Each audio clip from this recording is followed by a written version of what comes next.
साक्षात् परब्रह्म तस्मै श्री गुरुवे नमः. तस्मै श्री गुरुवे नमः. तस्मै श्री गुरुवे नमः. त्यानंतर आता आपण सद्गुरू श्रीपाद बाबांचं भजन घेऊया. सर्वांनी म्हणायचंय ओम श्रीपाद नमो नमः. श्रीपाद नमो नमः. जय जय श्रीपाद नमो नमः. सद्गुरु श्रीपाद नमो नमः.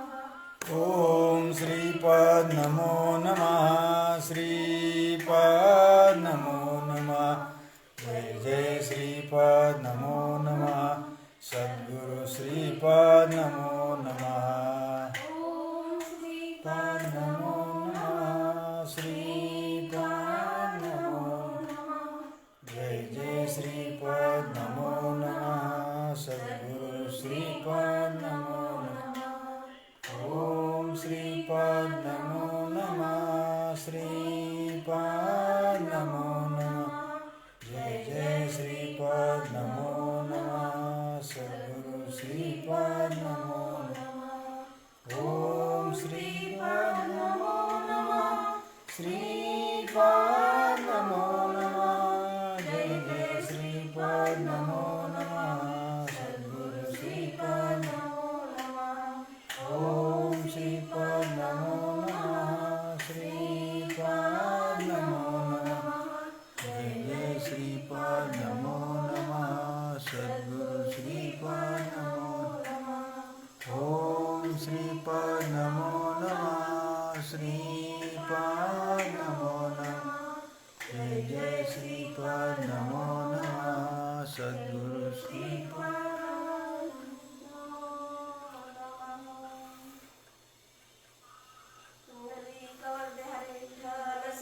ज्ञानदेव तुकाराम पंढरीनाथ भगवान की जय. माऊली ज्ञानेश्वर महाराज की जय. संत तुकाराम महाराज की जय. सद्गुरु सच्चिदानंद श्रीपाद भगवान की जय.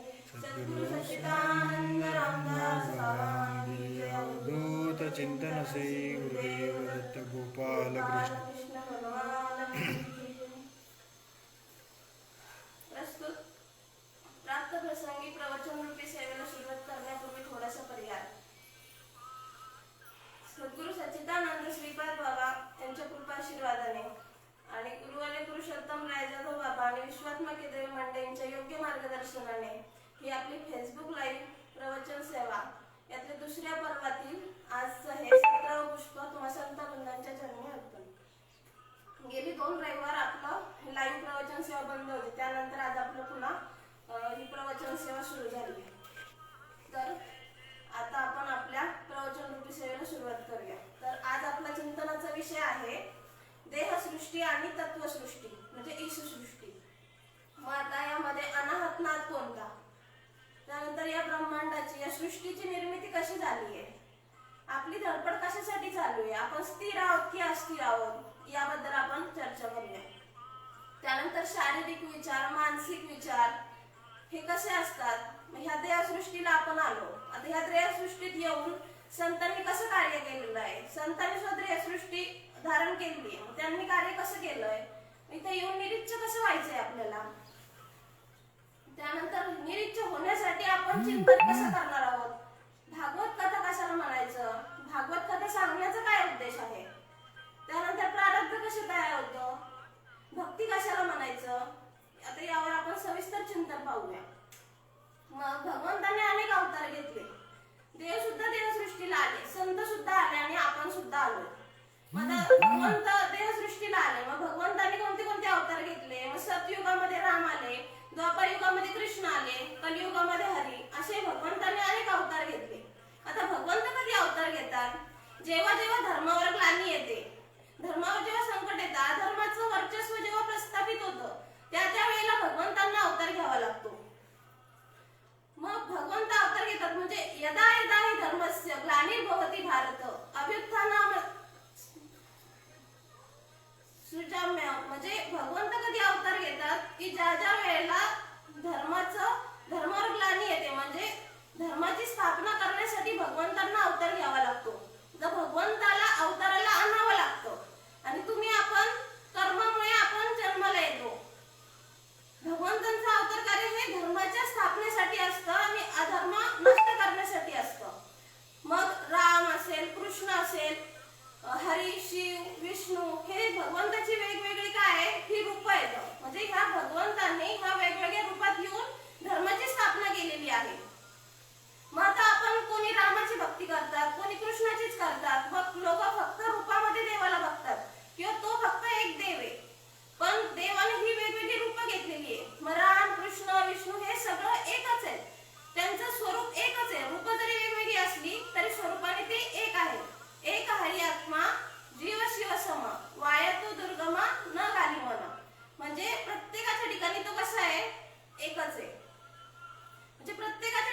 जे जे मंगल तेथे राम, जिथे जिथे मंगल आहे सुमंगलाची पहाट राम. सृष्टीचे ह्या चलन राम, सृष्टीला या ब्रह्मांडाला चालवणारा कोण आहे तर तो राम आहे. त्यानंतर कर्तव्याचे पालन राम, कर्तव्याचं पालन करणारा कोण आहे तर तो राम आहे. दुःख निवारक आहे राम, म्हणजे दुःखाचं निवारण करणारा सुद्धा हा भगवान प्रभू रामचंद्र आहे. स्वानंदाच्या ठाई राम, वात्सल्याचे स्वरूप, सकळ जीवांच्या ठाई राम, म्हणजे प्रत्येकाच्या ठिकाणी तो कोण आहे. आपण जरी रूपाने मनुष्य असले तरी प्रत्येकाच्या ठिकाणी स्वरूप कोण आहे, स्वरूप त्या भगवंताचंच आहे. आत्मस्वरूपाने प्रत्येकाच्या ठिकाणी तोच आहे. सकल सुखाचा सागर राम, म्हणजे प्रत्येकाच्या ठिकाणी तोच आहे. हनुमंताच्या हृदयी राम, चराचरातील आत्मा राम, आदर्शांचा आदर्श राम, एकवचनी हा देव महान. असा तो भगवान प्रभू रामचंद्र ते प्रत्येकाच्या ठिकाणी आहे. असं हे रामचंद्रांचं स्वरूप आहे. तर आता आपण हे भजन व्हिडिओ मध्ये बघूया. लावा व्हिडिओ. नादा दुनिया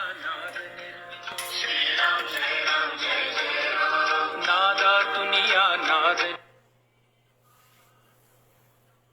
निर्मितो, नाद निर्मितो मंगलधाम. परब्रह्मात आहे राम, चैतन्यात आहे राम, सत्संगाचा सुगंध राम, आनंदाचा आनंद राम, त्रिभुवन तारक आहे राम, सुखकारक हा आहे राम, श्रद्धा जेथे तेथे राम, शांती जेथे तेथे राम, सबुरी ठाई आहे राम, चैतन्याचे सुंदर धाम, पुरुषोत्तम परमेश्वरा, भक्ती भाव तेथे राम, सगुण सुंदर आहे राम, निर्गुणी सुंदर आहे राम, लावण्याचा गाभारा.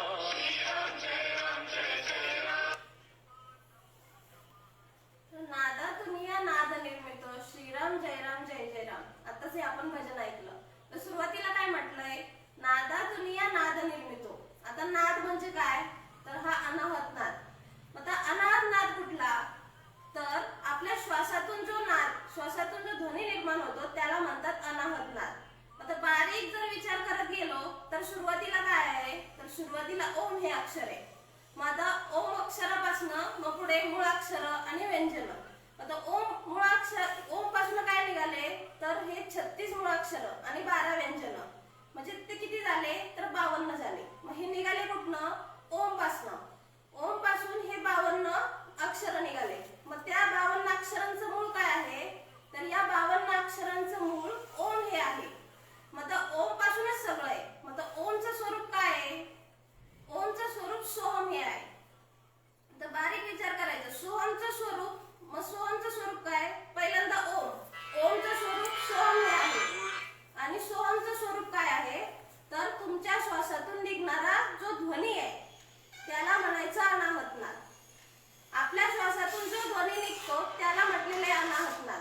आता ह्या अनाहत नादाचा आपल्याला बारीक आणि सूक्ष्म विचार केला तर मग हा जो आपल्या श्वासातला जो ध्वनी आहे त्याला अनाहत नाद म्हटलेला आहे.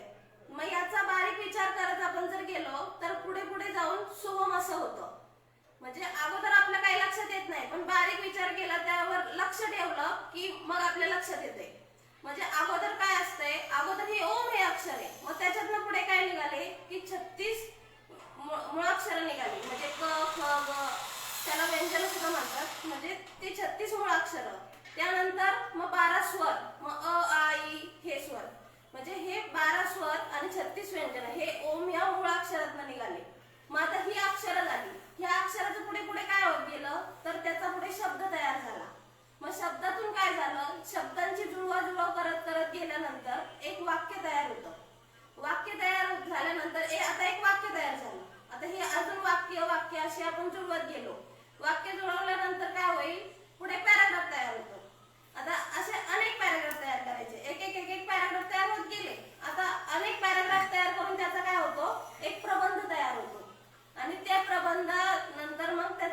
पुढे अनेक प्रबंध जेव्हा एकत्र येऊन त्याची जेव्हा जुळवणी केली जाते तेव्हा मग त्याचा शास्त्र तयार होतो, त्याचा ग्रंथ तयार होतो, त्याचं पुस्तक तयार होतं. म्हणजे आता पुन्हा आता आपण उलट जाऊया. मग हे कुठनं आलं? सर्व सुरुवातीला काय अगोदर हे शास्त्र तयार झालं. कुठनं तयार झालं? हे पॅराग्राफ मधनं झालं. पॅराग्राफच्या मागे वाक्य, वाक्याच्या मागे शब्द, शब्दाच्या मागे अक्षर, अक्षराच्या मागे ओम. म्हणजे हे सगळं कुठनं आलं? ओम पासून आलं. आणि ओमचं स्वरूप काय आहे? सोम हे त्याचं स्वरूप आहे. आणि हे सोम म्हणजे कुठनं आला हा? तर श्वासामध्ये जो ध्वनी आहे, जो अनाहत नाद आहे, तिथून आलं. म्हणजे हे शास्त्र हे कुठनं तयार झालं? हे श्वासातून याची निर्मिती आहे. श्वासातून निघणारा जो ध्वनी आहे त्यामधनं याची निर्मिती होते. म्हणजे हा श्वासातून जो निघलाय त्याला म्हणायचं अनाहत नाद. मग आता इथे काय, आता आपण भजन ऐकलं, नादातून या नाद निर्मितो श्रीराम जय राम जय जय राम. मग आता इथे सुरुवातीला काय नाद होता. आता आपण आधी भजन घेतलं, सद्गुरु भजन. ते काय होतं? ओम श्रीपाद नमो नमः. मग आता या भजनाची सुरुवात कशाने होते? भजनाची सुरुवात ओमने होते. आता आपण एकदा मी म्हणून दाखवते. ओम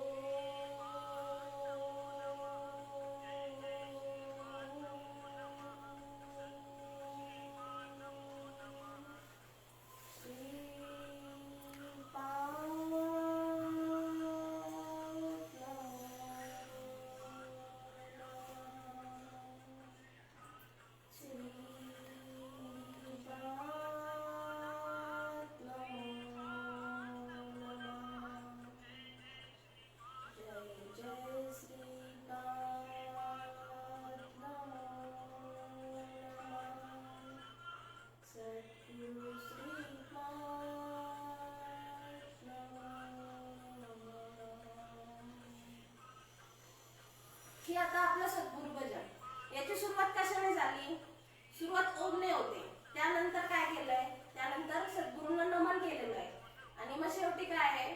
जय जय श्रीपाद नमो नमः. म्हणजे हा जय जयकार केलेला आहे. सुरुवात ओमने होते, मध्ये नमन केलेलं आहे आणि शेवटी जय जयकार पण केलेला आहे. आणि असं स्वरूप ते सद्गुरूंचं आहे. आणि असे सद्गुरू माझ्या हृदयात आहेत, म्हणून मज हृदय सद्गुरू, असे आपलं सद्गुरूंचं स्वरूप आहे. मग या नादातून या नाद निर्मितो म्हणजे कुठल्या नादातून? तर ह्या श्वासामध्ये असणारा जो ध्वनी, श्वासातून. आता सद्गुरूंच्या मुखातून जे बाहेर आलेलं आहे किंवा सद्गुरूंच्या मुखातून बाहेर येणाऱ्या या नादाची ओळख आपल्याला इथं करून घ्यायची. आता आपण इथे आलो सत्संगामध्ये, इथे येऊन काय करायचंय? तर या नादाची, या अनाहत नादाची ओळख आपल्याला करून घ्यायची आहे. म्हणजे याचं चिंतन करून याची व्याप्ती समजून घ्यायची आहे.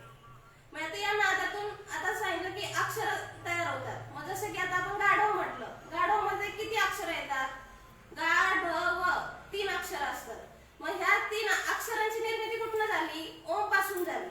मग आता गाढव म्हटलं की अगोदर काय झालं? शब्द तयार झाला आणि त्यानंतर काय झालं? वस्तू तयार झाली. आता तुम्ही काय म्हणालात? गाढव म्हटलात की लगेच वस्तू तयार झाली. गाढव शब्द तयार झाला की गाढव ही वस्तू तयार झाली. त्यानंतर तुम्ही दगड म्हटलात, दगड मध्ये किती अक्षर आहे? यात पण 3 अक्षर आहे. म्हणजे दगड म्हटलात की दगड ही वस्तू तयार झाली. तर माणूस म्हटलात, माणूस म्हटलात की ती वस्तू तयार झाली. म्हणजे इथे बघा झटपट क्रिया झालेली. इथं तुम्ही ती अक्षर नाव घेतलं आणि म्हणजे नाव घेतल्यानंतर लगेच ती वस्तू तयार झाली. आता ही अक्षर कुठून आली? ओम पासूनच याची निर्मिती आहे. ही तुम्ही नाव घेतल्यानंतर लगेच ती वस्तू इथं तयार झाली. ही पटापट क्रिया होत गेली. आता हे कुठनं झालं? हे नादातूनच झालेलं आहे. मग आता आपल्याला जे दिसतं याला आपण काय म्हणतो? याला जग किंवा ब्रह्मांड म्हणतात ना. आता ह्या सगळ्याची निर्मिती, ह्या सृष्टीची, या ब्रह्मांडाची निर्मिती कशातून झाली? तर आता सांगितलं की गाढव असेल किंवा दगड असेल, माणूस, ह्या सृष्टीमध्ये असणाऱ्या ज्या ज्या वस्तू आहेत, ह्या वस्तूंचं अक्षर ओम पासून नादातूनच निर्मिती झाली. अक्षर जशी म्हटली तशी ह्या वस्तू झटपट क्रिया होत गेल्या. म्हणजे हे ब्रह्मांड कसं तयार झाले पहा. ह्या ब्रह्मांडातल्या वस्तू कशा तयार होत गेल्या? ह्या ब्रह्मांडातल्या वस्तू ह्या नादातूनच तयार होत गेल्या. ह्या श्वासातून, ह्या ध्वनीतूनच ह्या तयार होत गेल्या. अनाहत नादातून या ब्रह्मांडाची निर्मिती झालेली आहे. मग आता आपण कुठे लक्ष ठेवायचं? ब्रह्मांडाची निर्मिती श्वासातून झाली. मग आपण आता श्वासावर जर लक्ष ठेवलं तर या पूर्ण ब्रह्मांडावर लक्ष ठेवल्यासारखं आहे. म्हणून आपण श्वासावर लक्ष ठेवायचं. पण नादावर लक्ष जर आपलं राहिलं, नादावर लक्ष जर ठेवलं तर पूर्ण ब्रह्मांडावर लक्ष राहील. मग जसं की आता आपण एक दृष्टांत पाहू. जसं कॅनल मध्ये पाणी असतं, कॅनल मधनं पाणी आपल्याला पाईपलाईन करून आपल्या शेतात घेऊन जायचंय. तर तुम्ही कॅनल मधनं पाईपलाईन केली, शेतापर्यंत केलेली पाईपलाईन.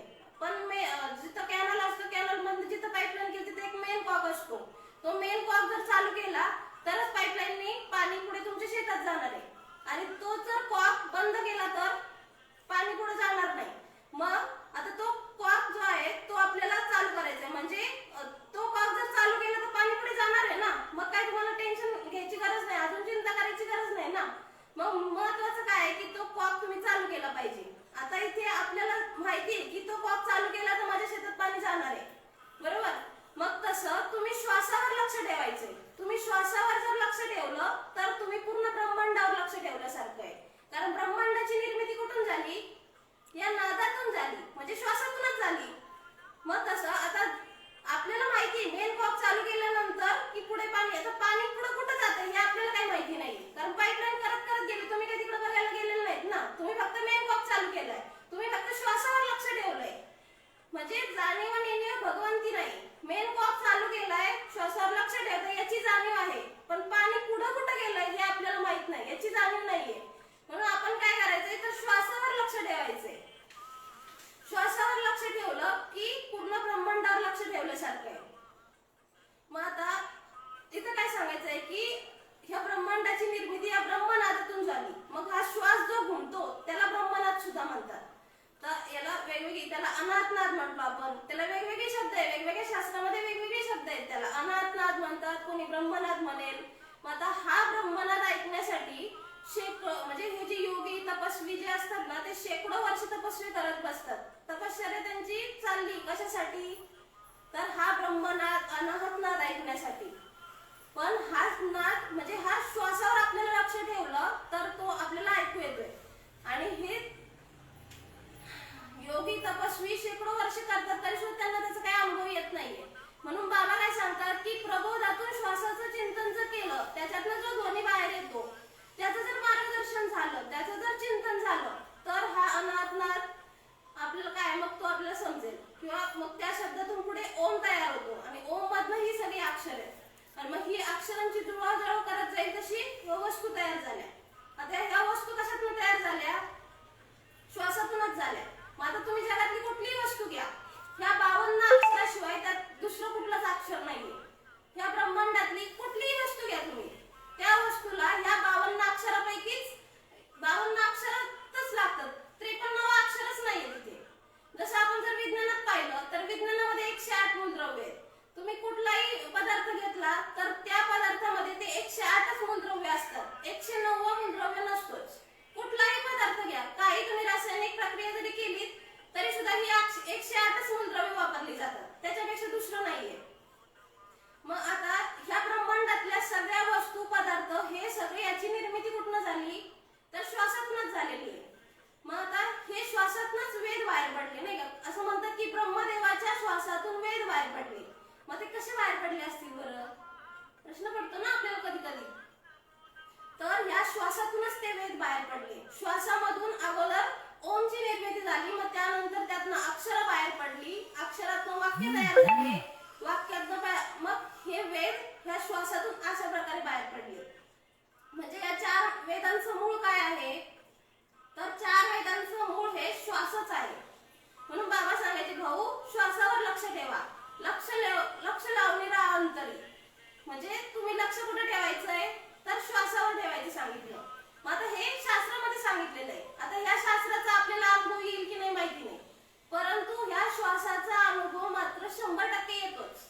म्हणून बाबा सांगतात की श्वासावर लक्ष ठेवा. मग ही आपल्याला प्रक्रिया सांगितलेली आहे, म्हणून श्वासावर लक्ष ठेवायचे. कारण आपल्याला माहिती श्वासाशिवाय आपलं काहीच चालत नाही.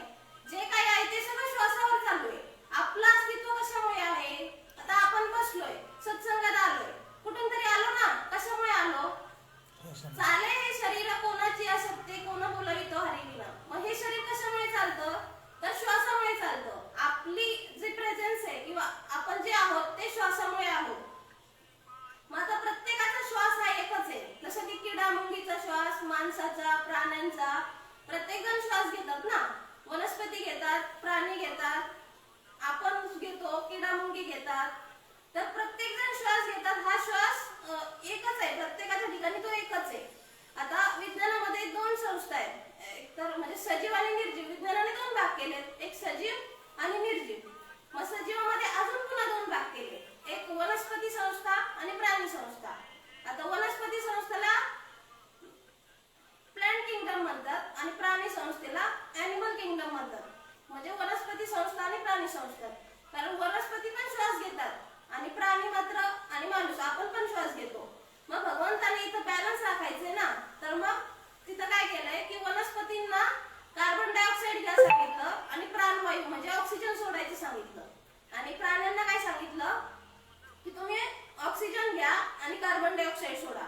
आता सगळ्यांनी जर ऑक्सिजन प्राणवायू घेतलं तर ते बॅलन्स होणार नाही ना. इथं भगवंतांना बॅलन्स करायचंय म्हणून वनस्पतींना काय सांगितलंय की तुम्ही प्राणवायू सोडा आणि प्राण्यांना सांगितलंय की तुम्ही प्राणवायू घ्या. म्हणजे भगवंताने हे ब्रह्मांडाची या सृष्टीची निर्मिती करताना हे सगळं नियोजन केलेलं आहे. तर मला काय सांगायचंय की हे सगळं या श्वासातूनच निर्माण झालंय, या नादातूनच निर्माण झालंय. मग आता नादातून या नाद निर्मितो. श्रीराम जय राम जय जय राम हे आता आपण ऐकलं. मग त्यांनी पुढे काय म्हटलंय, सुरुवातीला काय आहे की नादातून या नाद म्हणजे हा नाद, हा अनाहत नाद, ब्रह्मनाद महत्वाचा आहे इथं. मग पुढे काय म्हटलं, श्रीराम जय राम जय जय राम. आता हा त्यांचा आवडीचा मंत्र आहे. आदिनाथ कंठी आगळा हा मंत्र, आवडीचा मंत्र सदा होती. मग आता आपलं सद्गुरु भजन काय आहे, ओम श्रीपाद नमो नमः हे आपलं भजन आहे. मग तो सुरुवातीला काय, सुरुवातीला हा नाद महत्वाचा आहे. मग पुढे तुम्ही काही म्हणा, त्यांनी श्रीराम जय जय राम घेतलं, आम्ही ओम श्रीपाद नमो नमः म्हणतो. कोणी अजून रामकृष्ण हरी म्हणा, तुमचा जो आवडीचा मंत्र तो घ्या. पण सुरुवातीला काय, तर हा नाद, अनाहत नाद, हा ब्रह्मनाद महत्वाचा आहे इथं. हा श्वास, हा ध्वनी महत्वाचा आहे. मग आता हा श्वास प्रत्येकाच्या मध्ये बसवलेला आहे, प्रत्येक जीवामध्ये हा श्वास भगवंताने बसवलेला आहे. आता जीवामध्ये बसवला आणि मग आता सांगितलं की या श्वासावर लक्ष ठेवा आणि त्यातनं आनंद घ्या. कारण शरीर म्हणजे जीवाचं जे शरीर आहे हे ब्रह्मांड आहे आणि शिवाचं जे शरीर आहे ते व्यापक ब्रह्मांड आहे. मग आता तुम्ही याला जग म्हणता नाही का, ब्रह्मांडामध्ये तुम्हाला काय काय दिसतं, ग्रह, तारे, आकाश, गंगा, हे झाडं, हे सगळं दिसतंय ना. आपण याला काय म्हणतो, याला आपण जग म्हणतो. मग आता ह्या जगामध्ये अनेक जीव आहेत. मग हे जीव केवढे असतील ना, तर ते जीव किती सूक्ष्म आणि किती व्यापक. म्हणजे ब्रह्मांड कसं आहे, तो भगवंत कसा आहे, तर ह्या ब्रह्मांडामध्ये असणारे जे जीव आहे ते खूप सूक्ष्म आहेत, अति सूक्ष्म आहेत. ते इतके सूक्ष्म आहे की त्याचं मोजमाप सुद्धा आपल्याला करता येणार नाही. मग आता एका सुईच्या टोकावर ते जीवाणूंचं जर किती सूक्ष्म आहे आपण जर बघत बघत गेलो ना, तर एका सुईच्या टोकावर हजारो लाखो जीवाणू असतात.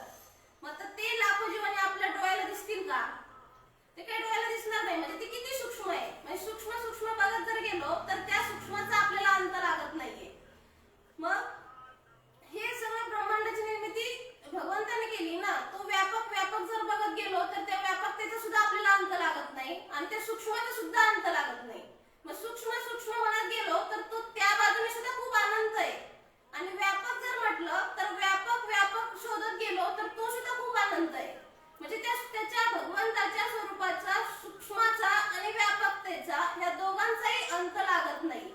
मग आता हे सगळं शिवाने निर्माण केलंय. मग ब्रह्मदेवाला सांगितलं जा म्हणे मी किती सूक्ष्म आहे बघून ये म्हणे जा, आणि विष्णूला सांगितलं मी किती व्यापक आहे जा बघून ये म्हणे जा. आता हे दोघे पण गेले. आता आपण तर पाहिलं की सूक्ष्म सूक्ष्म म्हटलं तर ते किती, त्याचा अंतच नाही लागत ना. आणि विष्णूला सांगितलं जा म्हणे मी किती व्यापक आहे बघून ये म्हणे जा, पण त्याने शोध घेतला पण त्याला त्याचा काही अंत लागला नाही. त्या भगवंताच्या व्यापकतेचा विष्णूला अंत नाही लागला. त्यांनी सांगितलं की बाबा मी शोधलं पण मला तुझ्या व्यापकतेचा अंत लागला नाही. पण आणि ब्रह्मदेवाला सांगितलं की तू किती सूक्ष्म आहे ते पाहून ये म्हणे जा. मग ब्रह्मदेवाने सुद्धा पाहिलं पण इथे ब्रह्मदेव मात्र खोटं बोललेलं आहे. ब्रह्मदेवाने काय सांगितलं, ब्रह्मदेवाला सूक्ष्म किती तू बघून ये म्हणे जा, तर ब्रह्मदेव इथे खोटं बोलला. तो म्हटला की नाही म्हणे हा भगवंता मला तुझ्या सूक्ष्मचा अंत लागलेला आहे, तू किती सूक्ष्म आहे ह्याचा अंत मला लागला म्हणे. पण आता भगवंत शिव त्यांनीच निर्मिती केलेली आहे, त्यांना माहिती आहे ना की माझ्या सूक्ष्माचाही अंत लागत नाही आणि व्यापकतेचाही अंत लागत नाही. हे भगवंत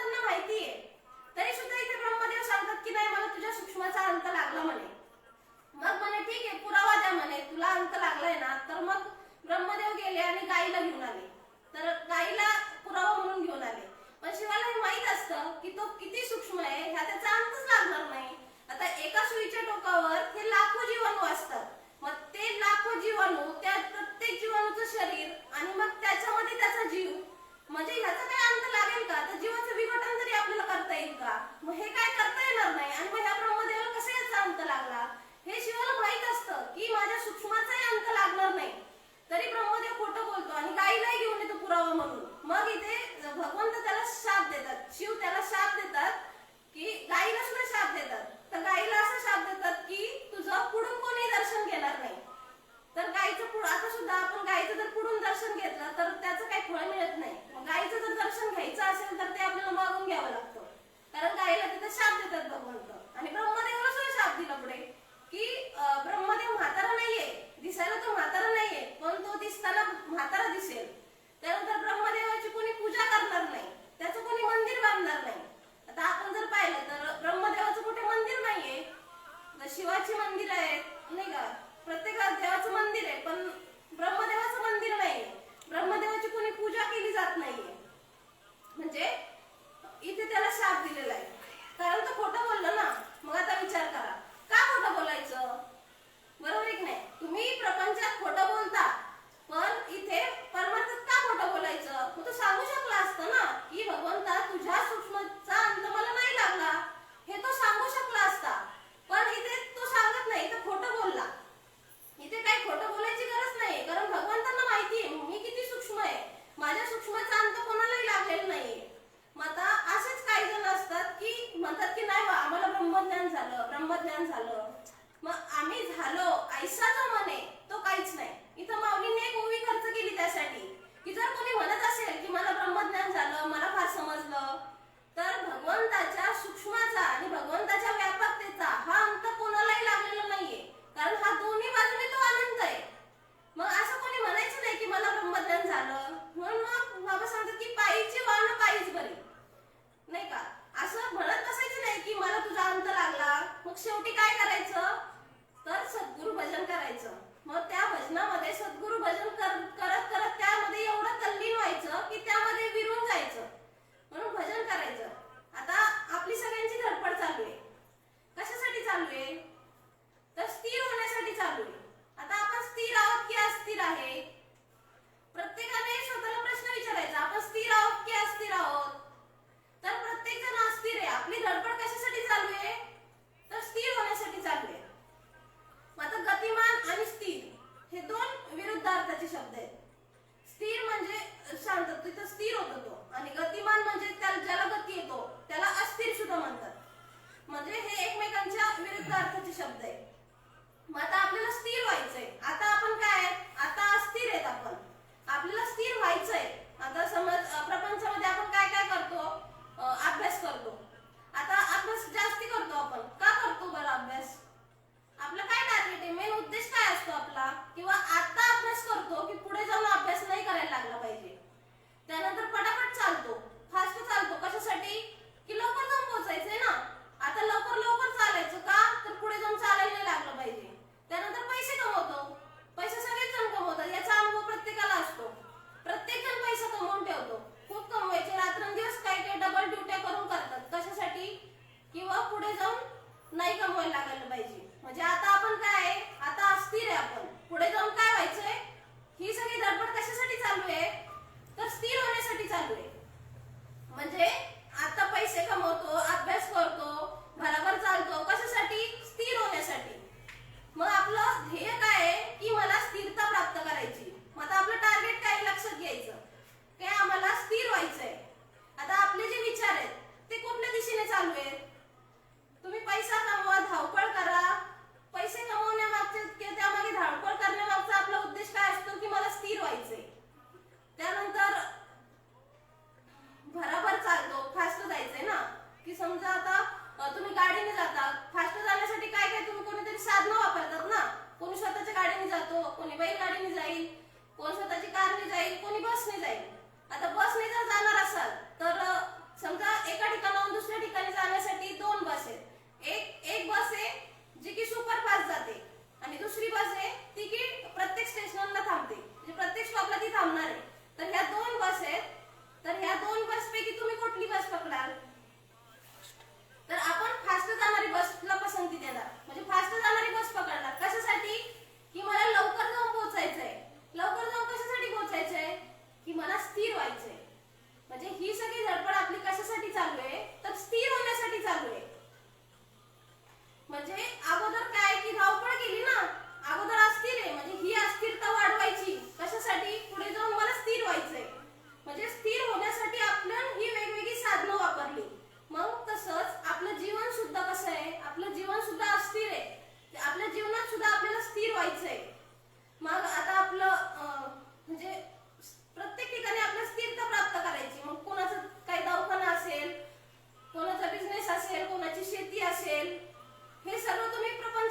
सोडतो. हे सगळं करून तुम्ही प्रपंच करताय, पण ह्या प्रपंचामध्ये कोणी स्थिर झालाय का?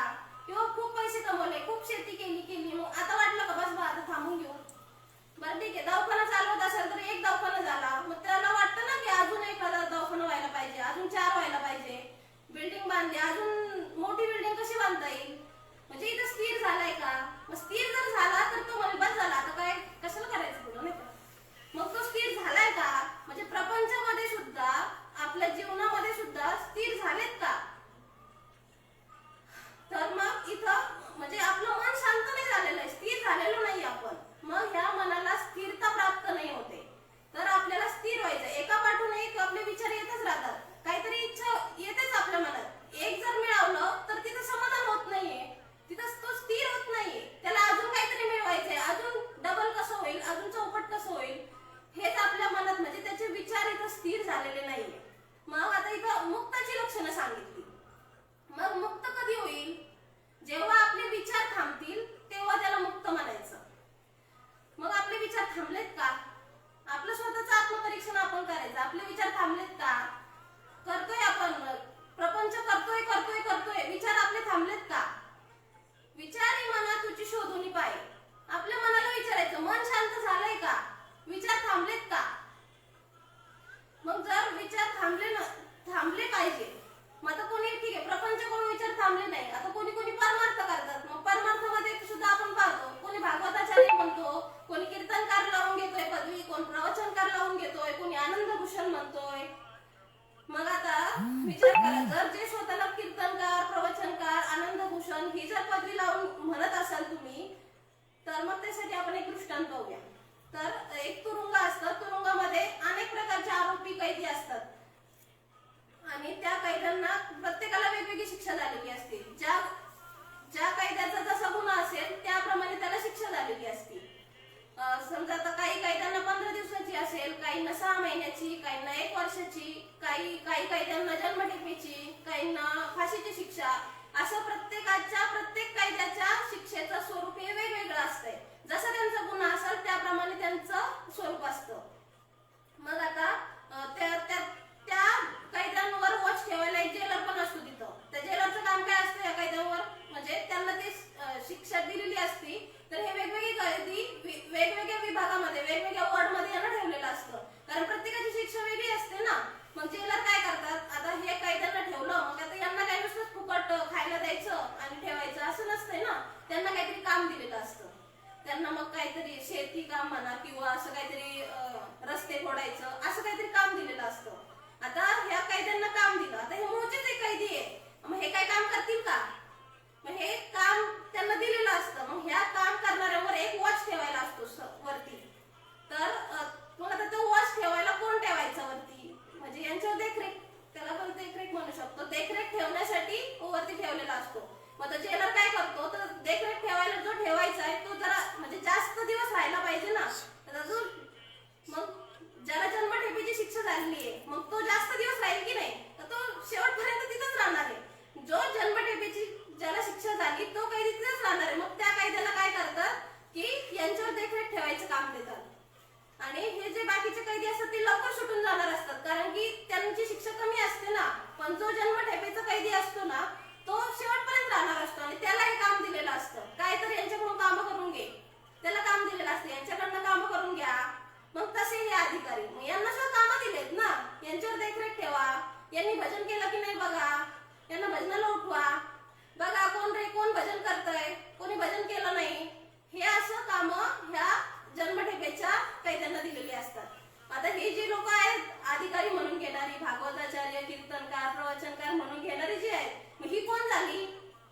ही जन्मठेपेची कैदी आहेत हे. आणि यांना काय वाटतं, हे खूप भाव मारत असतात, यांना काय काम दिलंय बघा रे, यांच्याकडून चिंतन करून घ्या, म्हणजे हे त्यांना काम दिलेलं असतं आणि ते भाव मारतात. त्यांना काय वाटतं, त्यांना मोठेपणा वाटत असतो तिथं. पण बारीक विचार जर केला तर हे कोण आहे, मग हा लायकीचा की नालायक हा, नाही का? मग ही काय लायकी यांची, म्हणजे असं काम त्यांना दिलेलं असतं. मग हे कोण झाले, जन्मठेपेची कैदी झाले हे.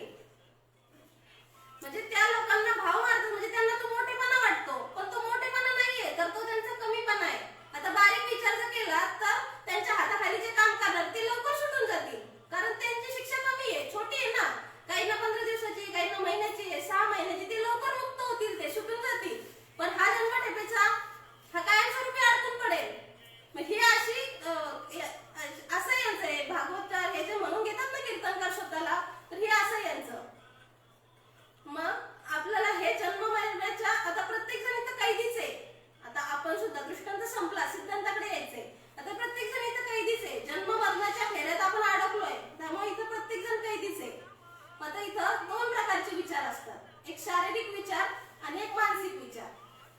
मग आता शारीरिक विचार म्हणजे काय, तर या शरीराबद्दल विचार. मग या शरीरामध्ये काय काय येतं, आहार, निद्रा, भय आणि मैथून. आता आहार म्हणजे काय, तर खायला, मला कुठं खायला मिळेल. शारीरिक विचारामध्ये काय काय येते हे बघतोय आपण. मग आता प्रत्येक जण हा शारीरिक विचार करतो, मला कुठं खायला मिळेल, कुठं झोपायला मिळेल, कसं मिळेल. त्यानंतर प्रत्येकाला भीती आहे, म्हणजे हा जो झाला हा प्रत्येक जण काय करतो, हा शारीरिकच विचार करतो. जर तुम्ही खाण्याबद्दल, राहण्याबद्दल, झोपण्याबद्दल विचार करत असाल तर तो विचार कुठला होतोय, तर तो शारीरिक विचार झाला. मग आता याला म्हणायचं शारीरिक विचार. आणि दुसरा होता तो मानसिक विचार. मानसिक विचारामध्ये काय काय येतं, तर मी कोण आहे, मला कुठं जायचंय, मला काय प्राप्त करायचंय, त्या भगवंताला मी कसं जाऊन मिळेल, हे जे विचार आहे याला म्हणायचं मानसिक विचार. मग आता बघायचं, आपलं पुन्हा आत्मपरीक्षण करा. मग आपल्यामध्ये कुठले विचार असतात, काय विचार करतो आपण, शारीरिक विचार असतात की मानसिक विचार असतात. या देहाबद्दल जो विचार आहे त्याला म्हणायचं शारीरिक विचार. आणि ह्या देहाच्या पलीकडे जाऊन जो विचार करतो, फक्त मला कुठे राहता येईल, कुठे काय खाता येईल, काय चांगलं खायला मिळेल, कुठे चांगलं मिळतं, हा जर विचार होत असेल तर हा फक्त ह्या शरीराबद्दल विचार आहे. आणि हे शरीर कसं आहे, हे शरीर नाशिवंत आहे. देह तव पाचाचे झाले, ते कर्माच्या गुणी गुंतले, भव तसे चाकी सुधले, जन्म मृत्यूच्या. काळा नळाच्या तोंडी घातली लोणियाची उंडी, माशी पंख पाखोडी तव हे शरीर. मग हा देह कसा आहे, तर या पंचमहाभूतातून हा देह तयार झालेला आहे. पृथ्वी, आग, तेज, वायू आणि आकाश या पंचमहाभूतातून या शरीराची, या देहाची निर्मिती झालेली आहे. आणि हा देह काही कालावधीनंतर या पंचमहाभूतातच विलीन होणार आहे. म्हणजे हा कसा आहे, नाशिवंत आहे. हा नाशिवंत आहे, शरीर जाणार सकळ. म्हणजे हा देह जाणार आहे, आयुष्य खातो काळ सावधान. म्हणजे इथं सावधान केलेलं आहे आपल्याला. मग आपण विचार कशाबद्दल करतो, आपले विचार त्याबद्दलच असतात. आपल्याला जो बोध होत असतो प्रपंचामध्ये, आपल्याला जो मिथ्याचाच बोध होत असतो. हे शरीर कसं आहे, मिथ्या आहे. मिथ्या म्हणजे काय की एक दिवस ते जाणार आहे, बरोबर आहे की नाही. हे शरीर जाणार आहे. मग आमचे विचार कशाबद्दल असतात, की काय काय खायचं, कुठे राहायचं, कुठे जायचं, कुठे झोपता येईल, अजून कसं चांगला बंगला बांधता येईल, याच्यामध्ये अजून काय डेकोरेशन करता येईल, या शरीराला जर म्हटलं तर याला काय डेकोरेशन करता येईल अजून. म्हणजे हाच आपण विचार करतो की नाही. किंवा इथं जरा म्हणजे अजून दुसरीकडे कुठे गेलं तर इथे भीती वाटणार नाही. म्हणजे प्रत्येक ठिकाणी आपण या शरीराबद्दलच विचार करतो. मग हा शरीराबद्दलचा जो विचार आहे त्याला म्हणायचं शारीरिक विचार. म्हणजे शारीरिक विचार करून काय फायदा आहे का, शारीरिक विचार करून काहीच फायदा नाही, कारण शरीर तर जाणार आहे ना. हे शरीर आपल्याला एक ठराविक कालावधी पुरतच आहे. मग शारीरिक विचार करून काय फायदाच नाहीये. देह जाईल जाईल त्यासी काळोबा खाईल. म्हणजे हा देह एक दिवस जाणार आहे. देह तव आहे प्रारब्ध आधीन, याचा मी का सीन वाहू भार. म्हणजे हा देह प्रारब्धाच्या अधीन आहे. प्रारब्धाचे किंवा कर्मामुळे आपल्याला हा देह मिळालेला आहे. मग हे शारीरिक, जसा देह जाईल तसे हे शारीरिक विचार सुद्धा बाद होणार आहेत. जन्मा येऊन काय केले तो मुद्दल गमविले. मग हा आपल्याला भगवंताने हा जन्म मिळालेला आहे. मग ह्या जन्मात येऊन आपल्याला काय करायचंय, तर आपल्याला मानसिक विचार करायचा आहे. शारीरिक विचार करून उपयोग नाहीये. जर शारीरिकच विचार केला तर काय काय म्हटलंय, जन्मा येऊन तो काय केले तर मुद्दलच गमविले. म्हणजे हे मुद्दल दिलेले आहे आपल्याला का, तर मानसिक विचार करण्यासाठी. पण आपण जर शारीरिकच विचार करत असू तर त्याचा काही उपयोग नाही सांगितलंय. आता मानसिक विचारामध्ये काय येतंय, त्यालाच मानसिक विचार किंवा तात्विक विचार म्हणतात. म्हणजे त्या भगवंताच्या तत्वाबद्दल जर आपण विचार करत असू तर त्याला म्हणायचे तात्विक विचार. तर आता आपण एक ब्रेक घेऊया, त्यामध्ये आपण सद्गुरूंचं भजन ऐकूया.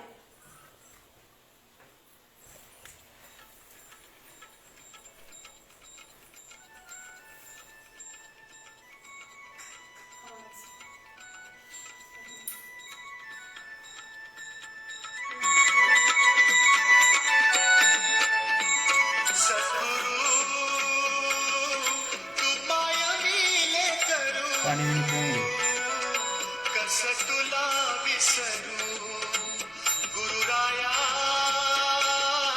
तू माय मिले करू कस तुला विसरू सद्गुरु तू माय मिले करू कस तुला विसरू गुरुराया तू माय मिले करू कस तुला विसरू जीवन पथ हा अवघड भारी जीवन पथ हा अवघड भारी कुठवर साग फिरू गुरुराया तू माय मिले करू कस तुला विसरू सद्गुरु तू माय मिले करू कस तुला विसरू सद्गुरु तू माय मिले करू कस तुला विसरू गुरुराया तू माय मिले करू कस तुला विसरू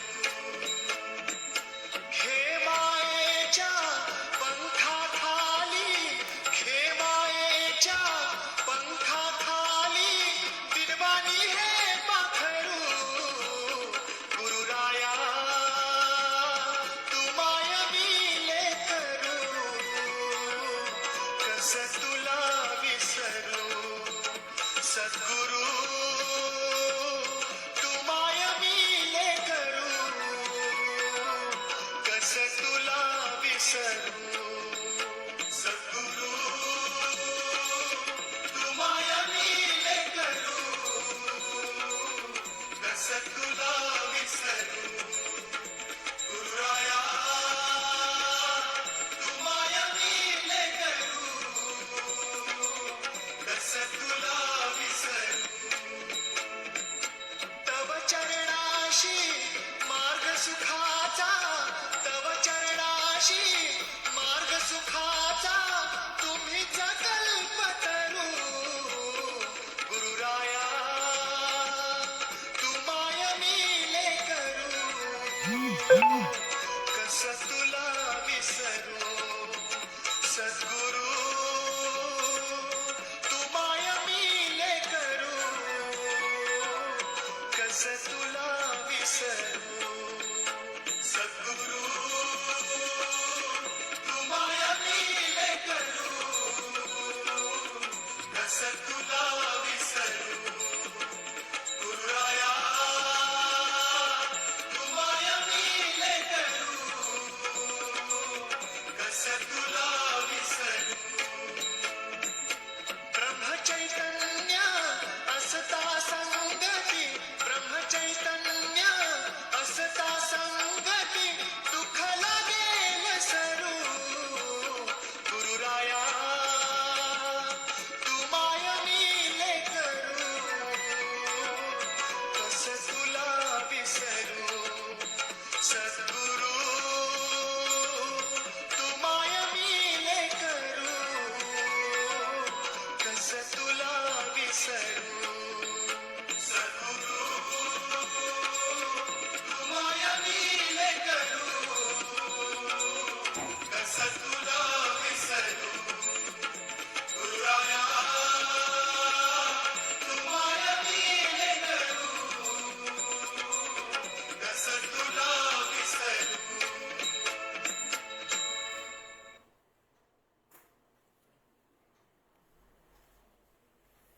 तर आपण आता हे सद्गुरूवर भजन पाहिलं सद्गुरू तो आहे मिले करू. मग तसं की आता शरीराबद्दल आपण विचार पाहिले त्यानंतर शारीरिक विचार आणि मानसिक विचार. मग आता हे शरीर जसं निघून जाईल तसे शरीराबरोबरचे विचार सुद्धा निघून जाणार आहेत. मग ह्या शरीराबद्दल विचार करून काही उपयोग आहे का? मग शारीरिक विचार करायचे का? कारण काही उपयोगच नाही ना. शरीर बाद झालं की ते विचार सुद्धा बाद होणार आहे. मग त्याबद्दल विचार करायची काही गरज नाहीये. मग इथे आपला विवेक तयार झाला पाहिजे की नक्की काय करायचं. मग आपल्याला करायचे. म्हणजे मानसिक विचारामध्ये काय येतं की मी कोण आहे, मला कुठे जायचंय, त्या भगवंताचं स्वरूप कसं आहे आणि माझं स्वरूप कसं आहे आणि माझ्यामध्ये त्याच्यामध्ये काय फरक आहे.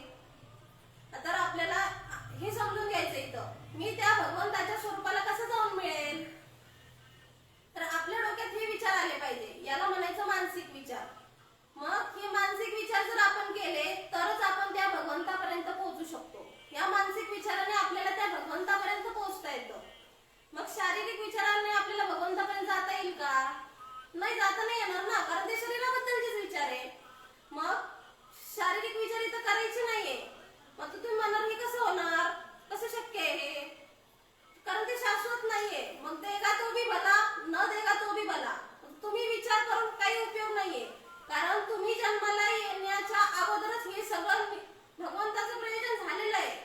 तुम्ही कोणत्या गावात जन्माला येणार, कोणत्या घरात जन्माला येणार, त्यानंतर तुम्ही काय खाणार, कसं मिळणार तुम्हाला, हे सगळं प्रयोजन त्या भगवंताने ऑलरेडी करूनच तुम्हाला पाठवलेलं आहे. तुम्हाला त्याची विशेष काळजी, विशेष विचार करण्याची अजिबात गरज नाहीये. तुम्ही किती विचार केला तर ते बदल होणार नाहीये. ते भगवंताने त्याचं प्रयोजन ऑलरेडी झालेलं आहे की तुम्ही कसे राहणार आहे. तुम्हाला जन्माला घालतानाच त्याचं प्रयोजन जाणार आहे. तुमचं म्हातारपण कसं जाणार आहे, तरुणपण कसं जाणार आहे, त्यानंतर मेल्यानंतर तुम्ही कसं जाणार आहे, त्यानंतर कुठली लाकडं टाकणार आहे, कोणत्या तिरडीवर जाणार आहे, हे सगळं नियोजन ऑलरेडी झालेलं आहे. त्यासाठी तुम्ही अजिबात शारीरिक विचार अजिबात करण्याची गरज नाहीये. मग आता काय करायचं, तर इथे मानसिक विचार करायचा. म्हणजे मी त्या भगवंताला कसं जाऊन मिळेल, त्या भगवंताचं स्वरूप जाणून घ्यायचं. तर इथे मानसिक विचारच झाला पाहिजे. शारीरिक विचार हे शरीराबरोबर बाद झाले पाहिजे. आता हे तर माहिती ना की एक ना एक दिवस हे शरीर तर बाद होणार आहे, हे तर आपल्याला सगळ्यांना माहिती आहे. चौघांच्या खांद्यावर हे शरीर एक दिवस जाणार आहे, हे सगळ्यांना माहिती आहे. मग तरी सुद्धा हे आपले विचार बाद होतात का? तरी सुद्धा हे विचार बाद होत नाही. मग आता आपल्याला हे विचार बाद करायचे, त्यासाठी काय केलं पाहिजे, सत्संगामध्ये आलं पाहिजे. मग ह्या सत्संगात काय होतं, तर हे शारीरिक विचार बाद होतात. मग त्या शरीराबद्दलचे म्हणजे आहार, निद्रा, भय, मैथून हे विचार बाद होतील. हे विचार बाद झाले की त्यावेळेला देह सुद्धा आपोआप बाद होणार आहे. मग जेव्हा हे विचार बाद होतील त्यावेळेला हा देह बाद होणार आहे. देह बाद झाला की मग आपल्याला मृत्यूचं भय राहतच नाही.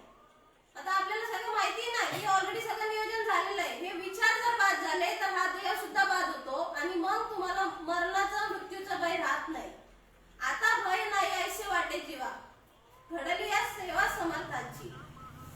आता या सृष्टीमध्ये सुद्धा दोन भाग केलेले आहेत. एक आहे देहसृष्टी आणि दुसरी आहे तत्वसृष्टी. मग आता इथे संतांचं कार्य कसं असते पहा. आता बाबांनी सांगितलं की इथे समजून घ्यायचं देहसृष्टी म्हणजे काय आणि तत्वसृष्टी म्हणजे काय. आता देहसृष्टीला काय म्हणायचं, तर बद्धसृष्टी, आणि तत्वसृष्टीला काय म्हणतात, ईशसृष्टी किंवा ब्रह्मसृष्टी. म्हणजे वेगवेगळ्या त्याला वेगवेगळी नाव आहेत त्याला, पण सगळ्यांचा अर्थ मात्र एकच आहे. देहसृष्टी म्हणजे बद्धसृष्टी, देह लावला म्हणजे तो बद्ध झाला ना या ठिकाणी. मग इथे शब्द जरी वेगवेगळे असले तरी प्रत्येकाचा अर्थ मात्र एकच घ्यायचा आहे. मग तत्वसृष्टीला ईशसृष्टी सुद्धा म्हणतात, ब्रह्मसृष्टी सुद्धा म्हणतात. मग आता त्या सृष्टीमध्ये काय आहे की जन्माला यायचं आणि मरायचं, जन्मायचं आणि मरायचं. जन्म घेणे लागे वासनेच्या संगे, त्याचे अंगे झाले हरिरूप. म्हणजे इथं तुम्ही जसं जसं कर्म कराल, जे जे कर्म झाले त्याची भोग आले. तुम्ही जसं कर्म कराल त्याप्रमाणे तुम्हाला जन्म मिळत असतो. मग जन्माला यायचं, पुन्हा मरायचं. मग जे काही तुमचं मागच्या जन्मात जे काही कर्म असेल त्याप्रमाणे पुन्हा तुम्हाला जन्म मिळणार. म्हणजे हे जन्म मरण चालूच आहे. याला म्हणायचं देहसृष्टी. पुनरपी जनन पुनरपी मरण, म्हणजे पुन्हा जन्मायचं, पुन्हा मरायचं, याला म्हणायचं देहसृष्टी. म्हणजे ह्या 84 लक्ष योनीमध्ये फिरत राहायचं. प्रत्येक योनीमध्ये आपल्याला जन्म मिळतो. प्रत्येक वेळेला माणसाचाच मिळतो असं नाहीये, सगळ्या योनीमध्ये फिरावं लागतं. एक योनी कोटी कोटी वेळा फेरा, मग वायू लागे धरित्रीचा. म्हणजे मनुष्य जन्म त्याला 84 लक्ष योनी नंतर मिळतो. जेव्हा त्याच्या पाप पुण्याचा समन्वय होतो, जेव्हा पाप पुण्य सारखं होतं त्यावेळेला एकदा मनुष्य जन्म मिळतो.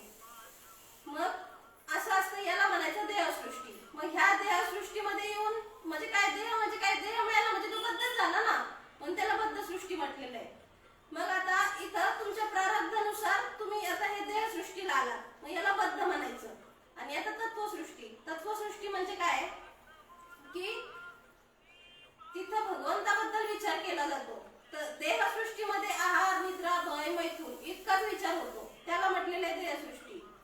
मग आता देहसृष्टीमध्ये तुम्हाला फक्त देहाबद्दल विचारातच गुंतवून ठेवलं जातं. पण तत्वसृष्टीमध्ये काय आहे की इथं हे विचार बाद होतात. हे विचार बाद होऊन संत आपल्याला ह्या देहाबद्दलच्या विचारातून बाहेर काढतात आणि भगवंताला आपण कसे जाऊन मिळू ह्याबद्दल विचार करायला सांगतात. म्हणून बाबा सांगतात की भाऊ या विचारातून आता बाहेर या. आणि मग ह्या तत्वसृष्टीत आपल्याला मुक्त होता येतं. देहसृष्टीत तो बद्ध असतो, तत्वसृष्टीत तो मुक्त होतो. मग आता इथं आपल्याला काय मुक्त व्हायचंय, बद्ध नाही व्हायचंय. देहाला आलो म्हणजे बद्ध झालोय, तर आता आपल्याला मुक्त व्हायचंय. मग तिथं मुक्ताची लक्षणं सांगितली. मग आता मुक्त व्हायचंय तर कोणाला वाटतंय का मुक्त व्हावं? वाटतं का मुक्त व्हावं? तर इथं कोणाला मुक्त व्हावं असं वाटतच नाहीये. त्यासाठी आपण एक दृष्टांत पाहूया. एक राजा असतो, त्या राज्यामध्ये म्हणजे असे अनेक कैदी वगैरे असतात. त्या राजाचा वाढदिवस असतो, तर तो राजा ठरवतो की आज माझा वाढदिवस आहे. तो खुश असतो ना, त्याचा वाढदिवस असतो. मग तो म्हणतो की पूर्ण राज्यात आपण एक गुड न्यूज देऊया, कारण माझाच वाढदिवस आहे. मग तो एक असा निर्णय घेतो की आपल्या राज्यात जेवढे काही कैदी आहेत त्या सगळ्या कैद्यांना आज आपण मुक्त करायचं, का तर माझा वाढदिवस आहे आज. मग ही आपण गिफ्ट द्यायचं सगळ्यांना, भेटवस्तू म्हणून सगळ्यांना मुक्त करायचं, ही भेटवस्तू देऊया असं तो राजा ठरवतो. तो राजाचा निर्णय होतो. मग तो त्याच्या प्रधानाला बोलवतो. प्रधानाला बोलवल्यानंतर प्रधान हुशार असतो, तर प्रधानाला राजा सांगतो की आज माझा वाढदिवस आहे, या वाढदिवशी मी असं ठरवलंय की सगळ्या कैद्यांना मी मुक्त करणार आहे आज. तर प्रधान ऐकून चकित होतो की काय या राजाच्या डोक्यात खूळ घुसलाय म्हणे की ह्या सगळ्या कैद्यांना मुक्त करायचं, असं म्हणजे होऊ शकतं का असं? आणि जर ह्या कैद्यांना मुक्त केलं तर सगळ्या राज्यात अराजकता माजेल ना, कारण कैदी म्हणजे कोण आहे? गुन्हेगार आहे. तो त्याने काहीतरी गुन्हा केलाय म्हणून त्याला कैद केलेलं असतं ना, तो काही सर्वसामान्य माणूस नाहीये. तर हे कैदी जर मुक्त केला तर सगळ्या राज्यात गोंधळ घालतील. ते म्हणतील म्हणजे हे शिक्षा, वकिली, न्याय याचा काही अर्थच उरणार नाही असं प्रधानाच्या डोक्यात येतं. प्रधान हुशार असतो, बुद्धिमान असतो, तो विचार करतो असा. पण आता हे राजाने सांगितलं, मग प्रधानाचंही काही चालत नाही. राजा म्हणतो नाही मुक्तच करायचं सगळ्यांना, आज माझा वाढदिवस आहे, ही गुड न्यूज द्यायची सगळ्यांना. पण प्रधान म्हणतो ठीक आहे राजा, तुम्ही जसं म्हणताय तसंच होईल. पण प्रधान एक आठ टाकतो. तो म्हणतो ठीक आहे, आपण सगळ्यांना विचारायचं कोणाकोणाची काय काय इच्छा आहे, त्याप्रमाणे त्यांना द्यायचं. ठीक आहे, तुम्ही म्हणताय सगळ्यांना मुक्त करायचं, करूया आपण मुक्त. पण प्रत्येकाला विचारायचं की तुझी काय इच्छा आहे, आणि मग त्याप्रमाणे आपण तसं करू. मग राजाही म्हणतो ठीक आहे चालेल. मग त्यांचं ठरतं. मग राज्यामध्ये दवंडी पेटवतात. ते दवंडी देतात किंवा सगळ्यांनी यायचं आणि ज्याची जी काय काय इच्छा आहे त्यांनी ती सांगायची. मग सगळे कैदी येतात तिथं. मग सगळे कैदी आल्यानंतर मग विचारतात, प्रत्येकाला एकेकाला बोलवतात पुढं आणि विचारतात हा बोला तुम्हाला काय पाहिजे, काय इच्छा आहे तुमची. मग आता हे प्रत्येक कैदी आल्यानंतर ते खुश होतात की चला आपल्याला जे पाहिजे ते मिळणार आहे ना. मग कोणी काय काय मागतात, कोणी म्हणतात मला 1 BHK फ्लॅट पाहिजे, कोणी म्हणतात 2 BHK फ्लॅट पाहिजे, कोणी म्हणतात अजून एखादी कंपनी पाहिजे मला, कोणी म्हणतात अजून 4 दवाखाने पाहिजे मला. म्हणजे असं काय काय, कोणी म्हणतात अजून शेती पाहिजे, कोणी म्हणतात अजून म्हणजे नाही का काय काय पद, कोणी म्हणतात की मला ही डिग्री पाहिजे, कोणी म्हणतात मला कीर्तनकार पाहिजे, कोणी म्हणतात मला चांगलं जेवण पाहिजे, कोणी म्हणतात मला इथे AC लावून दिला तर मला आवडेल म्हणे. असं म्हणजे कोणी काय काय इच्छा मागून घेतात. आता सगळे कैदी होतात. सगळे कैदी झाल्यानंतर एक शेवटचा असतो, तो शेवटचा येतो. त्याला विचारतात बाबा तुला काय पाहिजे. मग तो सांगतो मला यातलं काहीच नको, फक्त मला याच्यातनं मुक्त करा. मग आता इथं विचार करा, तर राजाची इच्छा काय असती? प्रत्येक सगळ्यांना मुक्त करायचंय त्याला. राजा ठरवून आला असतो की आज माझा वाढदिवस, मला सगळ्यांना मुक्त करायचंय. पण बारीक विचार करत गेला तर इच्छा आहे का कोणाची? सगळ्यांना विचारलं, सगळे कशामध्ये रमलेत? कोणाला फ्लॅट पाहिजे, कोणाला चांगलं जेवण पाहिजे, कोणाला एखादी पदवी पाहिजे, कोणाला अधिकारी व्हायचंय,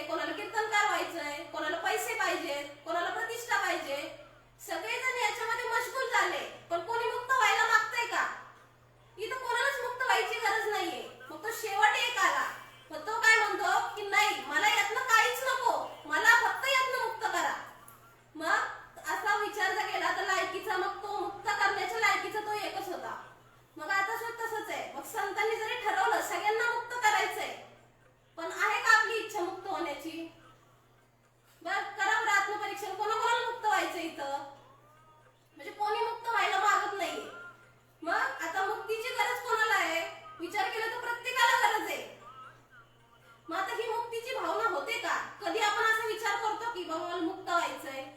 कधी केलाय कोणी विचार? घरी एकटेच बसल्यावर असा विचार आलाय मनात की चला आता मुक्त व्हायचंय मला? एकटे बसलं तर काय अनेक विचार येतात, प्रपंचाबद्दलच विचार येतात, या देहाबद्दल विचार येतात. पण कोणाला मुक्त व्हायचंय अशी भावना होते का कधी कोणाची? आपल्या मनात आहे का अशी भावना की नाही मला मुक्त व्हायचंय? असं कधीतरी म्हटलात का नाही मला मुक्त व्हायचं आज? असं कोणी म्हणत नाही. म्हणजे ही मुक्त होण्याची जी भावना ही कुठं तयार होते? मग ही सत्संगामध्येच तयार होते. त्यासाठी सत्संगाला आलं पाहिजे. मग या सत्संगात आल्यानंतर ही मुक्त होण्याची भावना आपल्यामध्ये तयार होते. मग त्यासाठी ही मुक्तीची भावना आधी तयार करा. त्यासाठी काय केलं पाहिजे? सत्संगामध्ये आलं पाहिजे. सत्संगामध्ये आल्यानंतर ही मुक्त होण्याचा भाव आपल्या ठिकाणी तयार होतो. मग सत्संगामध्ये कशासाठी यायचं? तर हा मुक्त होण्याचा भाव तयार होण्यासाठी यायचंय. सत्संगात आता तुम्ही इथे यायच्या अगोदर कोणाला वाटत होतं की मुक्त व्हावं? आपण सगळे बद्धच आहेत, पण कोणाला वाटत होतं मुक्त व्हावं? कोणाला वाटत नव्हतं. मग इथं सत्संगात आल्यानंतर आपल्या ठिकाणी हा भाव तयार होतो.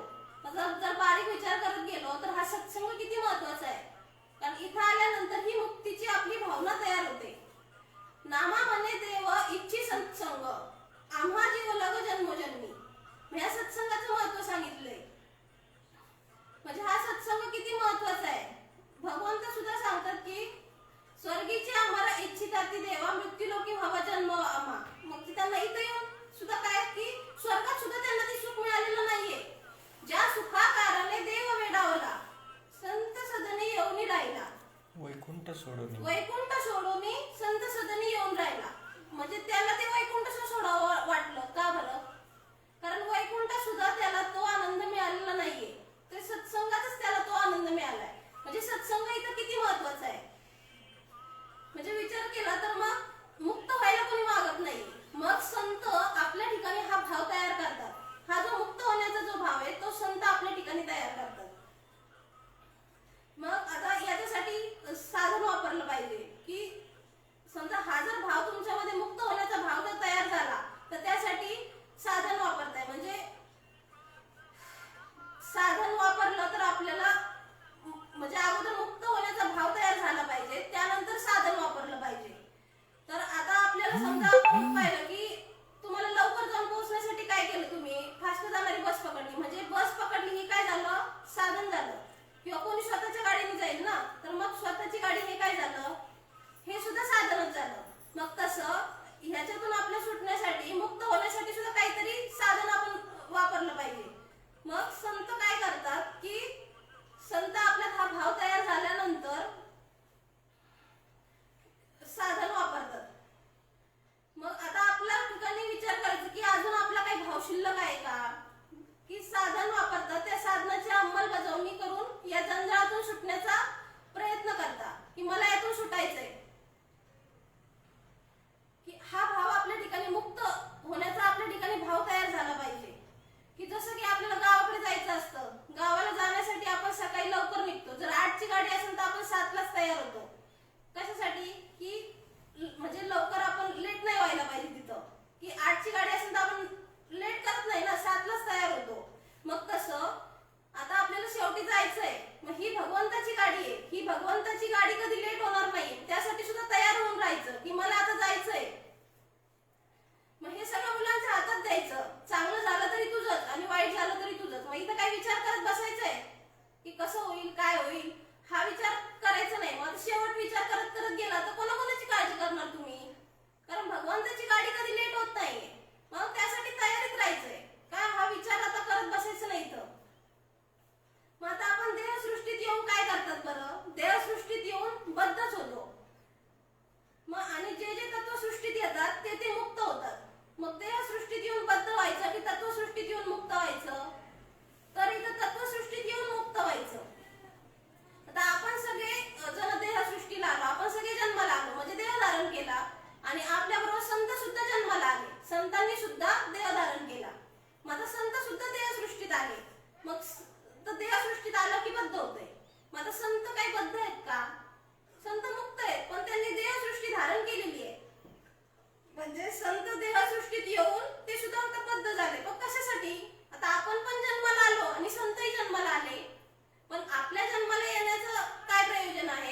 संतांना जन्माला येण्याचं काय प्रयोजन आहे?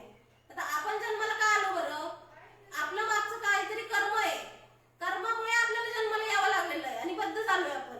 पण संत का जन्माला आले? ही जन्म मरणाची जी परंपरा आहे ही संतांनी का लावून घेतली? तर त्यांनी आमचा उद्धार करण्यासाठी. अवतार तुम्हा धराया कारण उद्धाराया आलो जन जड जीवा. म्हणजे ह्या जड जीवांचा उद्धार करण्यासाठी संतांनी अवतार घेतला. बुडते हे जन न देखावे डोळा येतो कळवळा म्हणून या. म्हणजे संतांच्या ठिकाणी कळवळा आहे की ह्या जनाचा उद्धार करण्यासाठी संतांनी ही जन्म मरणाची परंपरा लावून घेतली. आता संत आले कुठं? देहसृष्टीलाच आले. पण आता संत देहसृष्टीला येऊन तत्वसृष्टीचा अनुभव घेतात ते. कारण संत येऊन काही प्रपंच करत बसलेत का? आपण पाहतो संतांनी प्रपंचाला किती महत्व दिलंय. संत जन्माला आले म्हणजे देहसृष्टीला आले, पण देहसृष्टीला येऊन ते बद्ध झालेले नाहीयेत. ते देहसृष्टीला येऊन ते तत्वसृष्टीचाच अनुभव घेत असतात. म्हणजे त्या सद्गुरु भजनाचाच आनंद घेतात. विश्वकल्याणाचं कार्य करण्यासाठी संत जन्माला आले. संतांनी ही जन्म मरणाची परंपरा विश्वकल्याणाच्या कार्यासाठी लावून घेतलेली आहे. मग आता आपण सुद्धा देहसृष्टीला आलो तर आपण बद्ध झालो आणि संत सुद्धा देहसृष्टीला आले आणि ते तत्वसृष्टीचा अनुभव घेतात. मग आता संतांची आपण परंपरा बघूया. मागे झालेले तर भक्त प्रल्हाद आहे, त्यानंतर तो अंगद असेल, त्यानंतर नामदेव महाराज असेल, तुकाराम महाराज, हे सगळे काय हे सगळे एकच आहेत. चहू युगाचा संत तो नामा. म्हणजे ही जन्म मरणाची परंपरा संतांनी लावून घेतली. मग तेव्हापासून आता भक्त प्रल्हाद, त्यानंतर अंगद, तुकाराम महाराजांचा जन्म आहे, नामदेव महाराज आहे, ज्ञानेश्वर माऊली आहे, त्यानंतर संत श्रीपाद माऊली आहे. ह्यांनी जन्म घेतला आहे. संत जन्माला आले कशासाठी? तर आपला उद्धार करण्यासाठी. ह्या विश्वकल्याणाच्या कार्यासाठी संतांनी अवतार कार्य घेतलेले आहे. संतांचं अवतार कार्य विश्वकल्याणाच्या कार्यासाठी असतं. मग आता संतांनी सुद्धा ही परंपरा लावून घेतली. पण या परंपरेतून साधन समृद्ध झाले आणि स्वस्वरूपाचा, ईश्वर स्वरूपाचा त्यांनी अनुभव घेतला. म्हणजे तत्वसृष्टीचा ते अनुभव घेतात. संत काय प्रपंच करत नाही बसत. प्रपंच करण्यासाठी त्यांचा जन्म नसतो. ते ह्या धर्माच्या कार्यासाठी, ह्या विश्वकल्याणाच्या कार्यासाठी त्यांनी जन्म घेतलेला आहे. मग आता कोण कोण आलं बरं देहसृष्टीमध्ये? ज्ञानेश्वर माऊली आले, संत तुकाराम महाराज आले, नामदेव महाराज आले, श्रीपाद बाबा, हे सगळे देहसृष्टीला आलेले आहेत. आणि त्यांनी ही जन्म मरणाची, आता ते संत जन्माला आले, हे संत स्वइच्छेने जन्माला येतात आणि आपली काही इच्छा नसते यायची, पण आपल्याला कर्माने यावं लागतं. बळच ढकललेले आपल्याला. जन्म घेणे लागे वासनेचे संगे. जन्म घेणे लागे वासनेचे संगे. म्हणजे आपण ह्या वासनेमुळे आपली काहीतरी वासना शिल्लक राहिली म्हणून आपण जन्माला आलोय. पण संतांनी स्वइच्छेने मुद्दाम होऊन त्यांनी ही जन्म मरणाची परंपरा लावून घेतलेली. मग आता आपल्याला जो जन्म मिळालाय तो आपल्या कर्मानुसार मिळालाय. पण संत हे स्वइच्छेने आले. म्हणजे साधन समृद्धी त्यांनी साधन समृद्धी म्हणून ते त्याचा वापर करतात. साधन समृद्धीचा वापर करून संत मुद्दाम होऊन आले जन्माला. म्हणजे इथं आता आपण देहसृष्टीमध्ये आलो आणि संत तत्वसृष्टीमध्ये असतात. ते देहसृष्टीला जरी आले तरी अनुभव मात्र कोणता घेतात? ते त्या भगवंताच्या स्वरूपाचाच ते अनुभव घेत असतात. ते सद्गुरु भजन करतात, विश्वकल्याणाचं कार्य करतात. म्हणजे ते तत्वसृष्टीचा अनुभव घेत असतात. आणि देहसृष्टी म्हणजे काय? तर नरकवास आहे. त्यामध्ये फक्त देहाबद्दलच विचार केला जातो. मग अशी जर साधन समृद्धी वापरली तर आपल्याला सुद्धा तत्वसृष्टीचा अनुभव घेता येईल ना. जरी आपण देहाला जन्माला आलेलो असलो, मनुष्य म्हणून जन्माला आलो असलो, तर आपण ह्या देहसृष्टीच्या पलीकडे जाऊन विचार केला तत्वसृष्टीचा, तर आपल्याला तत्वसृष्टीचा अनुभव घेता येईल. कारण संतांनी सुद्धा संत देह म्हणून देह धारण केला, परंतु अनुभव मात्र ते तत्वसृष्टीचा घेतात. म्हणून बाबा सांगायचे, भाऊ तू नरकात जरी गेलास आणि कुठे जरी गेला तरी तू सुखी असशील. तर आता का बरं? कारण त्यांनी काय केलंय? जन्म मरणाची परंपरा लावून घेतलेली आहे.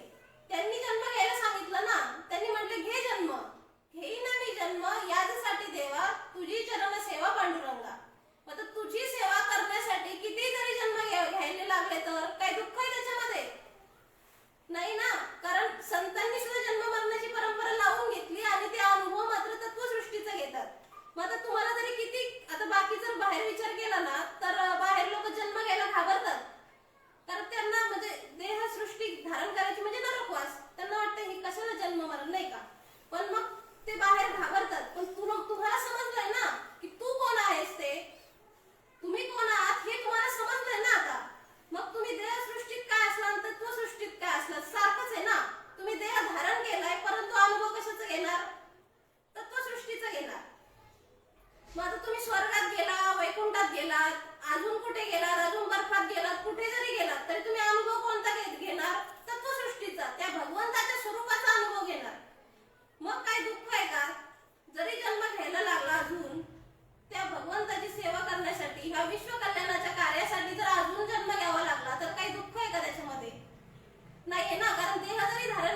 विश्वकल्याणाचंच कार्य करणार आहे. म्हणजे तुम्ही जर स्वरूपावर असल्यानंतर तुम्ही कुठेही जा तरी तुम्ही ते विश्वकल्याणाचंच कार्य होणार आहे. मग तुम्ही जे सराउंडिंग आहे, तुमच्या सभोवतालचं जे वातावरण आहे त्याचा तुमच्यावर काही फरक पडत नाही. कधी जर तुम्ही स्वरूपावर असाल तर, मग तुम्ही जर स्वरूपावर असाल तर तुम्ही त्या तत्वसृष्टीचाच अनुभव घेणार आहे. मग ही तत्वसृष्टीचा अनुभव घेणं, देहसृष्टीला येऊन देह धारण करून तत्वसृष्टीचा अनुभव घेणं ही संतांची रीत आहे. मग ही संतांची रीत ज्यांना माहित नाही, संतांचा विनियोग ज्यांना समजलेला नाहीये, मग त्यांना ते दुःखी असतात. आणि ज्यांना संतांची रीत समजली, संतांचा विनियोग ज्यांनी समजावून घेतला, मग त्यांना काय दुःख आहे? आता तुम्हाला काय दुःख आहे? विश्वात्मके देवी मंडळी खूप भाग्याची की त्यांनी हे समजून घेतलं. संतांची रीत, संतांचा विनियोग समजून घेऊन विश्व कल्याणाच्या कार्यामध्ये लागलेली आहे. म्हणून आता काय दुःख आहे? आता जर विचारलं तुम्हाला काय दुःख आहे सांगा बरं. संत सांगतात की तुम्ही घ्या जन्म. कशासाठी? जन्म घेतलेला आहे, पण जन्म मरण याच्यात अडकण्यासाठी नाही, तर ह्या विश्व कल्याणाच्या कार्यासाठी. मग आता अजून किती जन्म घ्यावी लागली, अजून काय नरकात गेला तर काही दुःख आहे का? तर काही दुःख नाहीये. आता तुम्हाला अजून कुठे पाठवलं तर पांडवकड्यावर पाठवलं, अजून कुठे पाठवलं तर काही दुःख आहे का? कारण स्वरूपावर असल्यानंतर तो तत्वसृष्टीचाच अनुभव घेतात. अजून तुम्हाला एसीत बसवलं, उन्हात ढकललं, उन्हात जरी बसला तरी काय त्याचा काही फरक पडत नाही ना. कारण महात्म्याने त्या संत श्रीपाद बाबांनी तुम्हाला स्वरूपावर आरूढ केलेलं आहे. मग स्वरूपावर आरूढ केल्यामुळे मग त्याला काही समजत नाही ना. मग त्याला नरकात जरी टाकलं, स्वर्गात जरी गेला, अजून कुठे गेला तरी त्याला काही दुःख नाही त्या ठिकाणी. म्हणजे आता स्वर्गीची आम्हाला इच्छिता ती देवा, म्हणजे स्वर्गात सुद्धा हे सुख नाहीये.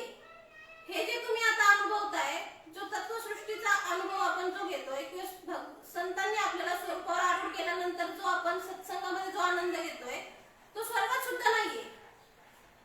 म्हणजे संतांनी आपल्याला कुठल्या पात्रतेला आणून ठेवलंय, आपलं आपण आत्मपरीक्षण करायचंय की ह्या आनंदाला आपल्याला संतांनी पात्र केलेलं आहे. आता आपण हे विश्व कल्याणाचं कार्य करतात. आता ही मंडळी झाडांचं काम करतात. सिद्धोबाच्या डोंगरावर, जरंडेश्वर डोंगरावर, त्यानंतर पांडवकड्यावर आपण आता झाडांचं काम करतो. आता झाडांच्या कामासाठी जातो आपण, तर कुणाला असं वाटतंय की थकलोय, आता दमलोय, आता बास करा. तर किती जरी बास करा, संध्याकाळ जरी झाली, बास करा म्हटलं तरी नाही म्हणतात, अजून थोडंसं थांबा. म्हणजे ही ऊर्जा, ही एनर्जी कुठून येते आपल्यामध्ये? त्यानंतर आपण सगळी सद्गुरु भजनासाठी उठतो. सकाळी ब्रह्ममुहूर्तावर 4:40 ते 5:28 या वेळेत आपण सद्गुरु भजन करणे, आत्मचिंतन करतो. मग तेव्हा सुद्धा किती श्वास घेतोय, अजून एक श्वास संपवावा असं वाटतच नाही. तो आनंद अजून वाढत जातोय. आपल्याला अजून एक श्वास, अजून एक श्वास असा घेतच राहतो आपण. संपवावा असं वाटतंय का कुणाला? मग ह्या देहसृष्टीत येऊन आपण तत्वसृष्टीचा अनुभव घेतोय. मग आता काय दुःख आहे? अजून मला काही मिळवायचंय, अजून काही मिळालं नाही असं काही वाटतंय? अजून मला काही मिळालं नाही, अजून काही मिळवायचंय असा हा भाव आपल्या ठिकाणी आता राहिलेला नाहीये. कारण ह्या समाधानाला संतांनी आपल्याला पात्र केलेलं आहे. मग हा जो आनंद मिळतो हा आपल्याला या सत्संगामध्ये मिळतो. मग खरं सुख कुठे आहे? तर ह्या समाधानामध्येच खरं सुख आहे. आता आपलं असं चिंतन झालं पाहिजे की पुढे जाऊन निरीच्छ झालं पाहिजे. मग निरीच्छ तर होता येत नाही, निरीच्छ कधी होतच नाही. कारण की इच्छा, तर आपली इच्छा वाढतच जाते ना. जसं एक इच्छा झाली की दुसरी, दुसरी झाली की तिसरी. मग एक इच्छा पूर्ण झाली तरी असं वाटतंय का थांबावं आता? असं काही वाटत नाही. म्हणजे इच्छेचा अंतच नाहीये. पण इथं काय सांगितलंय की असं चिंतन झालं पाहिजे की निरीच्छ झालं पाहिजे. मग आता तुमची इच्छा थांबली का? आपली इच्छा थांबली का? तर कोणाची काय काय इच्छा असते? ठीक आहे, परमार्थात आलं तरी सुद्धा काहींची इच्छा असते मला ब्रह्मस्वरूपाला जायचंय, कोणाचं मला मोक्ष पाहिजे, ही सुद्धा इच्छाच आहे. ही सुद्धा इच्छेचं खंडन झालंय का इथं? मग ती इच्छा कुठली असू द्या, मग ही ब्रह्मस्वरूपाला जायचं ही सात्विक इच्छा झाली. मग तुमची सात्विक असेल, राजस असेल, तामस असेल, कुठलीही इच्छा असू द्या. मग इथं काय इच्छेचं खंडन झालं पाहिजे, म्हणजे शेवटी निरीच्छ झालं पाहिजे. मग ही काही कालगती असेल तर काही इथे निरीच्छ होता येत नाही. मग आता जी नाही का? मग इथे तुम्ही खडसावून सांगायचं माझ्या इच्छेला काही अंतच होणार नाहीये. माझी इच्छा एक झाली की एक झाली की दुसरी, ही होतच राहणार आहे. मग इच्छेला खडसावून सांगायचं इथे की माझी इच्छा काही असू दे, तुझं जे प्रयोजन आहे त्याप्रमाणेच तू कर, माझ्या इच्छेकडे तर बघू नको. कारण आपल्या इच्छा काही संपतच नाही, इच्छेला अंत नाहीये. एक इच्छा झाली की पुन्हा दुसरी काहीतरी एका मागून एक, जसं सुईमध्ये दोरा होतो तसं एका मागून एक होत राहतात. म्हणजे ही इच्छेची माळ संपणारच नाहीये. मग इथं सांगायचं की माझ्या इच्छेचा तू इथे अजिबात विचार करू नको, तुझ्या इच्छेप्रमाणे तुला जसं करायचं, जसं भगवंताचं प्रयोजन असेल तसं कर. मग इथं कळीचा नारद आपण म्हणतो. आता तुम्ही कळीचा नारद कोणाला म्हणतात? आपल्याला काय याचा अर्थ माहित असतो? कळीचा नारद म्हणजे काय की भांडणं लावणार. पण इथं तसा अर्थ घ्यायचा नाहीये. तर आता इथं आपण दुसऱ्या अर्थाने पाहू. आता कळ म्हणजे काय? तर कळ म्हणजे बटन. कळ या शब्दाला इंग्लिश मध्ये बटन म्हणतात आणि मराठीमध्ये कळ म्हणतात. मग आता आपण तिथे दुसरा अर्थ घेऊया. आता मोबाईलला पण बटन असतात, तर मोबाईलची बटन दाबल्यानंतरच तुमचा मोबाईल ऑन होतो. किंवा कम्प्युटरला बटन असतात, त्याला कळ म्हणतात. कम्प्युटरला ज्याला बटन असतात त्याला कीबोर्ड म्हणतात. त्याच्यामध्ये अनेक बटन असतात. जेव्हा तुम्ही ते बटन दाबता त्याच वेळेला तुमच्या कम्प्युटर मधली फाईल ओपन होते, तशी ओपन होत नाही. बटन दाबल्याशिवाय फाईल ओपन होत नाही. आता मोबाईलला सुद्धा म्हणजे फिंगरप्रिंट असतात. तुम्ही जर ते बोट लावलं तरच तुमचा मोबाईल ओपन होतो, त्याशिवाय मोबाईल ओपन होत नाही. मग ही जी कळ आहे ती किती महत्वाची पहा. जर तुम्ही कम्प्युटरचं बटन नाही दाबलं तुमची फाईल ओपन होणार नाही. मोबाईलला जर तुमचा फिंगर लावला नाही किंवा त्याची बटन दाबली नाही तर मोबाईल ओपन होत नाही.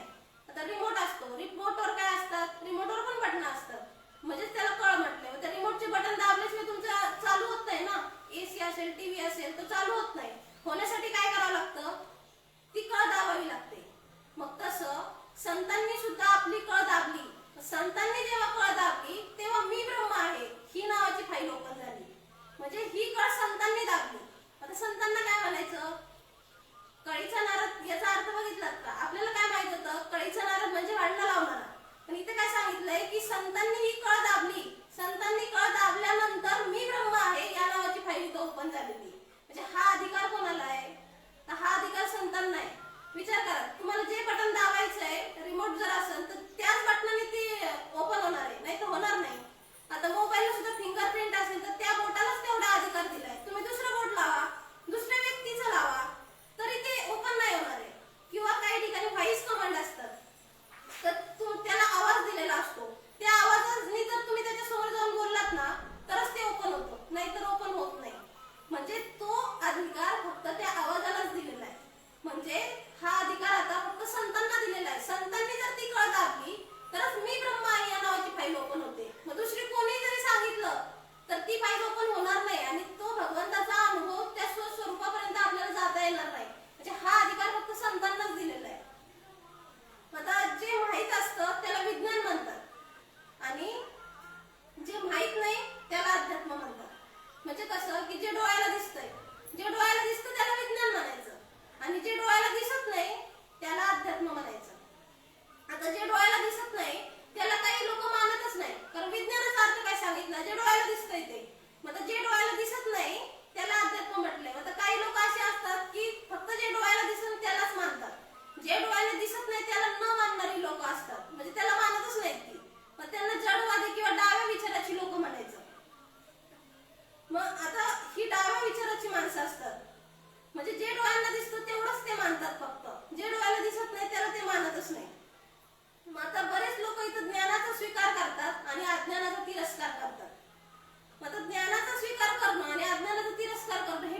बद्ध आहेत?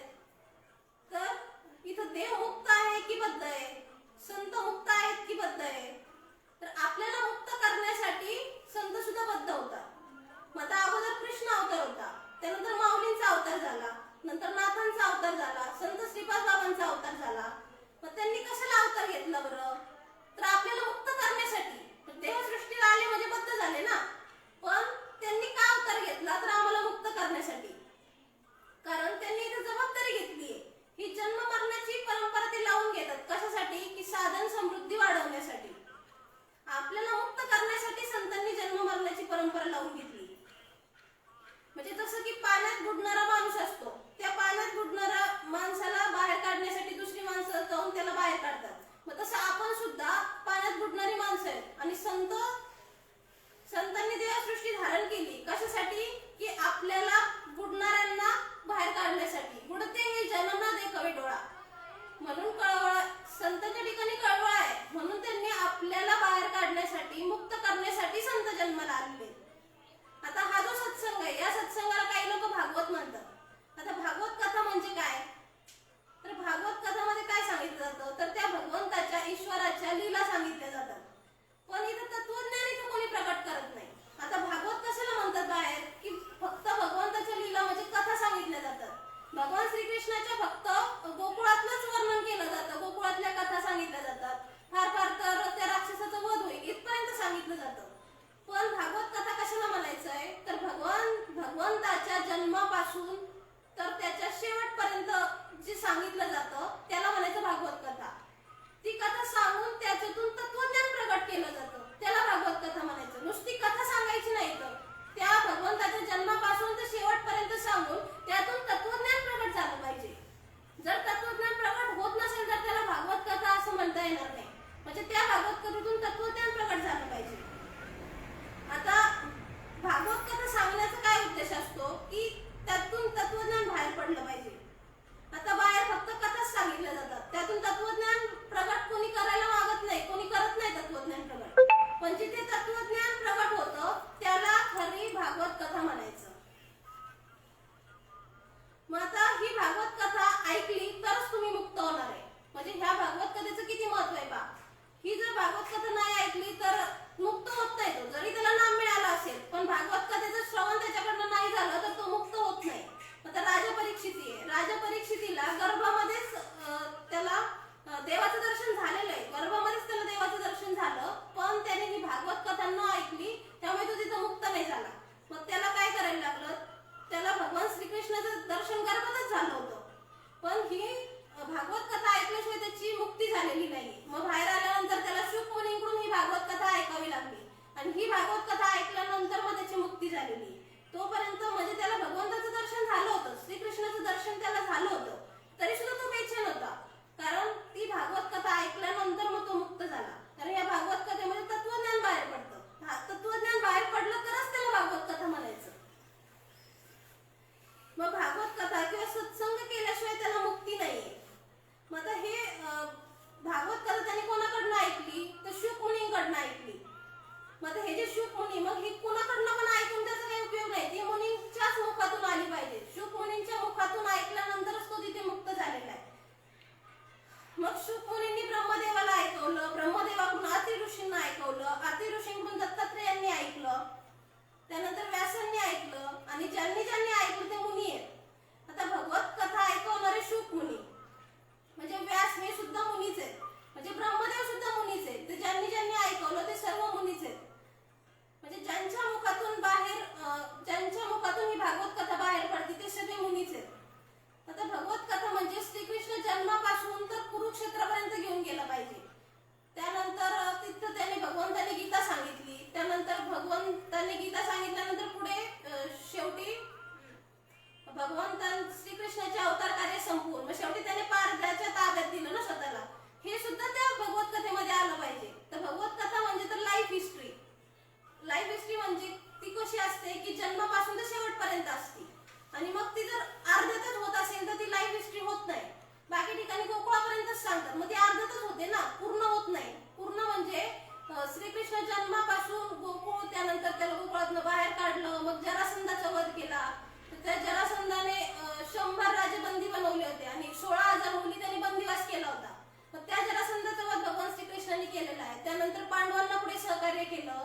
मग कुरुक्षेत्रावर भगवद्गीता सांगितलेली आहे. अर्जुनाचं तिथं म्हणजे अर्जुनाला युद्ध करायला लावलेलं आहे तिथं भगवद्गीता सांगून. आणि त्यानंतर शेवटी भगवंताचं अवतार कार्य संपून हे आपल्या सिद्धांत या ग्रंथामध्ये हे प्रकरण आणले. त्यामध्ये सांगितलं की त्यांनी शेवट कसं सांगितलं म्हणजे स्वतःला पारद्याच्या हातात हे करून त्यांनी तो देह म्हणजे सोडलेला आहे त्या ठिकाणी. म्हणजे हे पूर्ण लाईफ हिस्ट्री ज्यामध्ये येते त्याला म्हणायचं भागवत कथा. आता हे आपण जे देहसृष्टीत आलो तर आपण हे प्रारब्ध भोगण्यासाठी आलो. आता हे प्रारब्ध कशामुळे तयार होतं तर कर्मातूनच प्रारब्ध तयार होतं. म्हणजे आपण जे जे कर्म करतो त्यातून प्रारब्ध तयार होत असतं. आता कर्मामध्ये 4 प्रकार सांगितले. दृश्य, अदृश्य, प्राप्त आणि अप्राप्त असे 4 प्रकारची कर्म आहे. आता कर्म आणि कर्माचं फळ. मग आता कर्माचं फळ इथं कर्माचं फळ मिळायला तुम्हाला जितकं लेट होईल तितकं त्याचं ते खूप प्रभावी असतं. मग कर्माचं फळ तुम्ही जर लवकर घेतलं तर ते त्याचा परिणाम कमी असतो आणि जर कर्माचं फळ उशिराने मिळालं तर त्याचा परिणाम खूप जास्त असतो. आता पण कर्माचं फळ तुम्हाला का भोगायला येतं बरं? कारण त्या कर्मामध्ये कर्म करणं वाईट नाहीये, पण कर्मामध्ये जो भाव असतो त्या कर्मामध्ये जी वासना असते ती कर्मामध्ये जी इच्छा असते ती इच्छा तुम्हाला घातक ठरते आणि मग त्यामुळे तुम्हाला ते कर्म भोगायला येतं. म्हणून तुम्हाला सांगितलं की निरीच्छ व्हा. निरीच्छ झालं म्हणजे मग ह्या कर्माचं फळ तयारच होणार नाही. मग आपल्याला इथे निरीच्छ व्हायला सांगितलं की इच्छा आपली थांबते का? इच्छा आपली थांबतच नाही. आपलं टार्गेट काय असतं की तत्वसृष्टीत जायचं, पण मनात इच्छा थांबतच नाहीये, निरीच्छ होत नाही. जसं की मकरंद खायला बसलाय पण पंखामध्ये मात्र राणलेंड्या घेऊन बसलाय. म्हणजे तत्वसृष्टीला जायचंय पण मनात मात्र इच्छा असते. मग म्हणजे निरीच्छ व्हायला इथं कोणी मागतच नाही. मग आपल्या डोक्यामध्ये 2 मेंदू असतात, एक मोठा मेंदू आणि एक लहान मेंदू.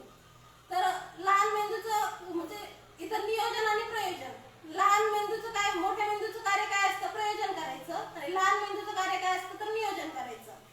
आता नियोजन आणि प्रयोजन मग हे कसं बसवलंय बघा. वरती मोठा मेंदू असतो आणि खाली लहान मेंदू असतो. मग लहान मेंदू नियोजन करत असतो, तो इच्छा करत असतो आणि मोठा मेंदू त्या कशा पूर्ण करता येईल याबद्दल त्याचं ते प्रयोजन असतं. मग तो मोठा मेंदू तयार होत असतो त्याची म्हणजे तो इच्छा पूर्ण करत असतो ना. लहान मेंदू इच्छा करतो. मग आपण काय इच्छा करायची की म्हणजे आपण इथे इच्छाच करायची नाही, निरीच्छ व्हायचंय ना. मग लहान मेंदूने म्हणायचं की माझी काही पण इच्छा असू द्या पण जसं तुमचं भगवंताचं जसं प्रयोजन असेल तसं होऊ दे. मी इच्छा केली तर माझ्या इच्छेकडे लक्ष देऊ नका. मग तुमची जसं भगवंताचं प्रयोजन असेल तसं झालं पाहिजे, तसं होऊ द्या. तर मोठ्या मेंदूचं काम काय असतं? प्रयोजन करायचं. लहान मेंदू काय करतो? नियोजन करतो. मग माझ्या इच्छेचा इथं काही विचार करू नका, जसं तुमचं प्रयोजन असेल त्याप्रमाणे होऊ दे. म्हणजे आता आपण काही इच्छा करू, मग माझ्या इच्छेचा इथं विचार करू नका. कारण की जे काय होतंय ते सगळं भगवंताच्या इच्छेने होतंय ना. आता आपण म्हणजे जर भगवंताची इच्छा असेल तर ते काय आहे तर ते भगवंताचं प्रयोजन आहे. मग जे काय होईल ते भगवंताच्या इच्छेने झालं पाहिजे, म्हणजे त्या भगवंताच्या प्रयोजनाप्रमाणे झालं पाहिजे. आणि जे भगवंताच्या इच्छेने होईल, जे भगवंताचं प्रयोजन असेल त्यामध्ये आपण आनंद मानायचा आहे. आता यासाठी आपण एक दृष्टांत पाहू. मग सुभद्रा असते, सुभद्रेचा मुलगा अभिमन्यू. आता हा अभिमन्यू जो असतो तो भगवान श्रीकृष्णाचा लाडका भक्त आणि शिष्य असतो. तर आहे ना जेव्हा युद्ध होतं कुरुक्षेत्रावर, जेव्हा पांडवांचं आणि कौरवांचं युद्ध होतं त्या युद्धामध्ये अभिमन्यू हा मारला जातो. अभिमन्यू मारला जातो तो सुभद्रेचा मुलगा असतो. तो मारला गेल्यानंतर इकडे यांना बातमी कळते. तर सांगतात भगवान श्रीकृष्ण पांडव यांना बातमी कळते आणि सुभद्रेला पण सांगतात, द्रौपदीला सांगतात. सगळ्यांना माहिती पडते की अभिमन्यू ह्या युद्धामध्ये मारला गेला. तर आता ही बातमी वाईट आहे ना, तर सगळ्यांना दुःख होतं. म्हणजे आता हे दुःख कोणाला जास्त व्हायला पाहिजे?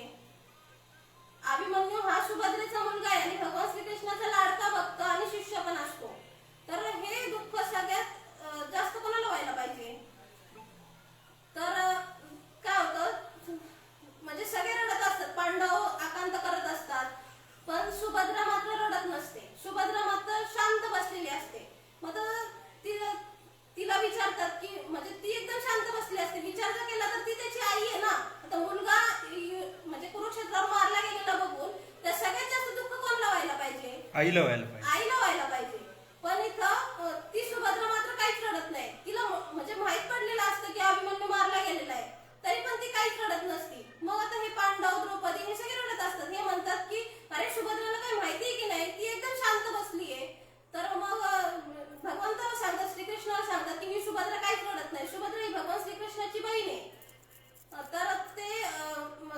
श्रीकृष्ण जातात सुभद्रेकडे आणि तिला सांगतात, अगं तुला काही माहिती आहे की नाही की अभिमन्यू ह्या युद्धामध्ये मारला गेला म्हणे.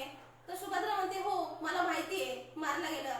मग भगवंत म्हणतात, मग तुला त्याचं काहीच वाटत नाहीये, तू काहीच रडत नाही, काही आकांत करत नाही, तुला त्याचं काहीच वाटत नाहीये. तर तेव्हा सुभद्रा म्हणते, हो मला माहिती आहे, पण हे कोणाच्या इच्छेने मारला गेला? हा तुझ्याच इच्छेने मारला गेला ना. मग भगवान श्रीकृष्ण म्हणतात, हो म्हणजे हे भगवंताचंच प्रयोजन आहे. मग सुभद्रा म्हणते, मग हे जर तुझ्या इच्छेने मारला गेलाय, हे भगवंताचंच प्रयोजन आहे, भगवंताच्याच इच्छेने झालंय, भगवंताच्या प्रयोजनाप्रमाणे झालंय, तर मग मला काय दुःख व्हायचं? तर मला आनंद झाला पाहिजे, कारण ही भगवंताची इच्छा आहे ना. ही जर तुझीच इच्छा आहे तर त्याचं प्रयोजन आहे, मग मला त्यात आनंद झाला पाहिजे. मग तिथं सुभद्रा रडत नाहीये, कारण इथं सगळ्यात जास्त दुःख तिला व्हायला पाहिजे होतं, आई असून. आता समोर आपला मुलगा मरताना बघून कुठल्या आईला आनंद होईल किंवा अशी बसेल का? किती दुःख होईल.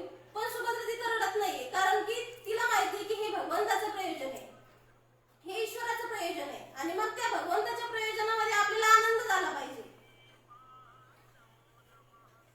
मग सुभद्रा म्हणते, इथं मी कशाला दुःख करू, मी कशाला आकांत करून घेऊ. म्हणजे इथं सिद्धांत समजतोय का? पहा, दृष्टांत आपला संपला.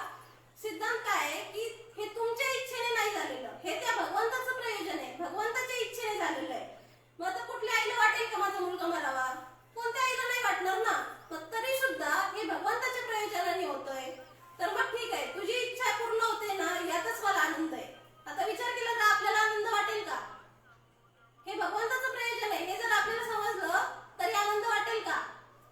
म्हणजे त्याच्या इच्छेने जर तुम्हाला आनंद होणार असेल तर मग त्याला म्हणायचं भक्ती. जर भगवंताच्या प्रयोजनाने, भगवंताच्या इच्छेने जर तुम्हाला आनंद वाटत असेल तर त्याला भक्ती म्हणायचं.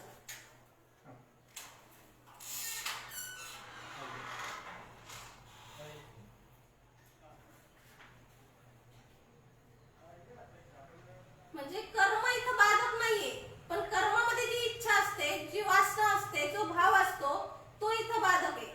मग आता इथं कर्म सात्विक जरी असलं तरी ते तामसी होऊ शकतं.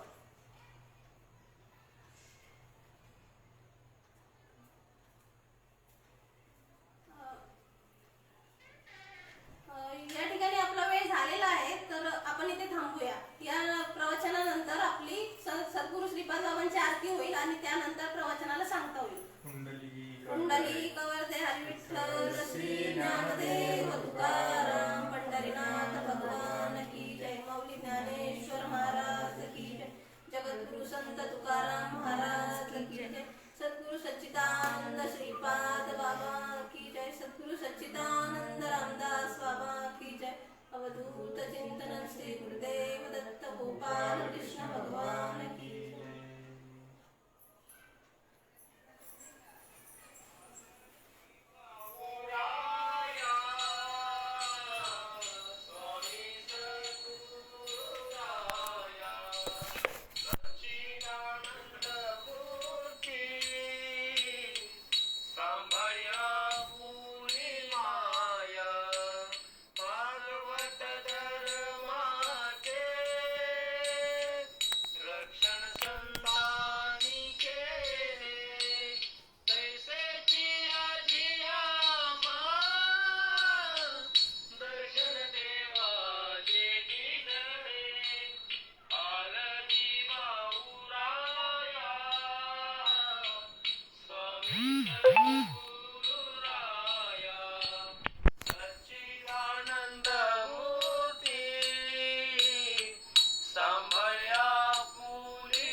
आज तुझ्या चरण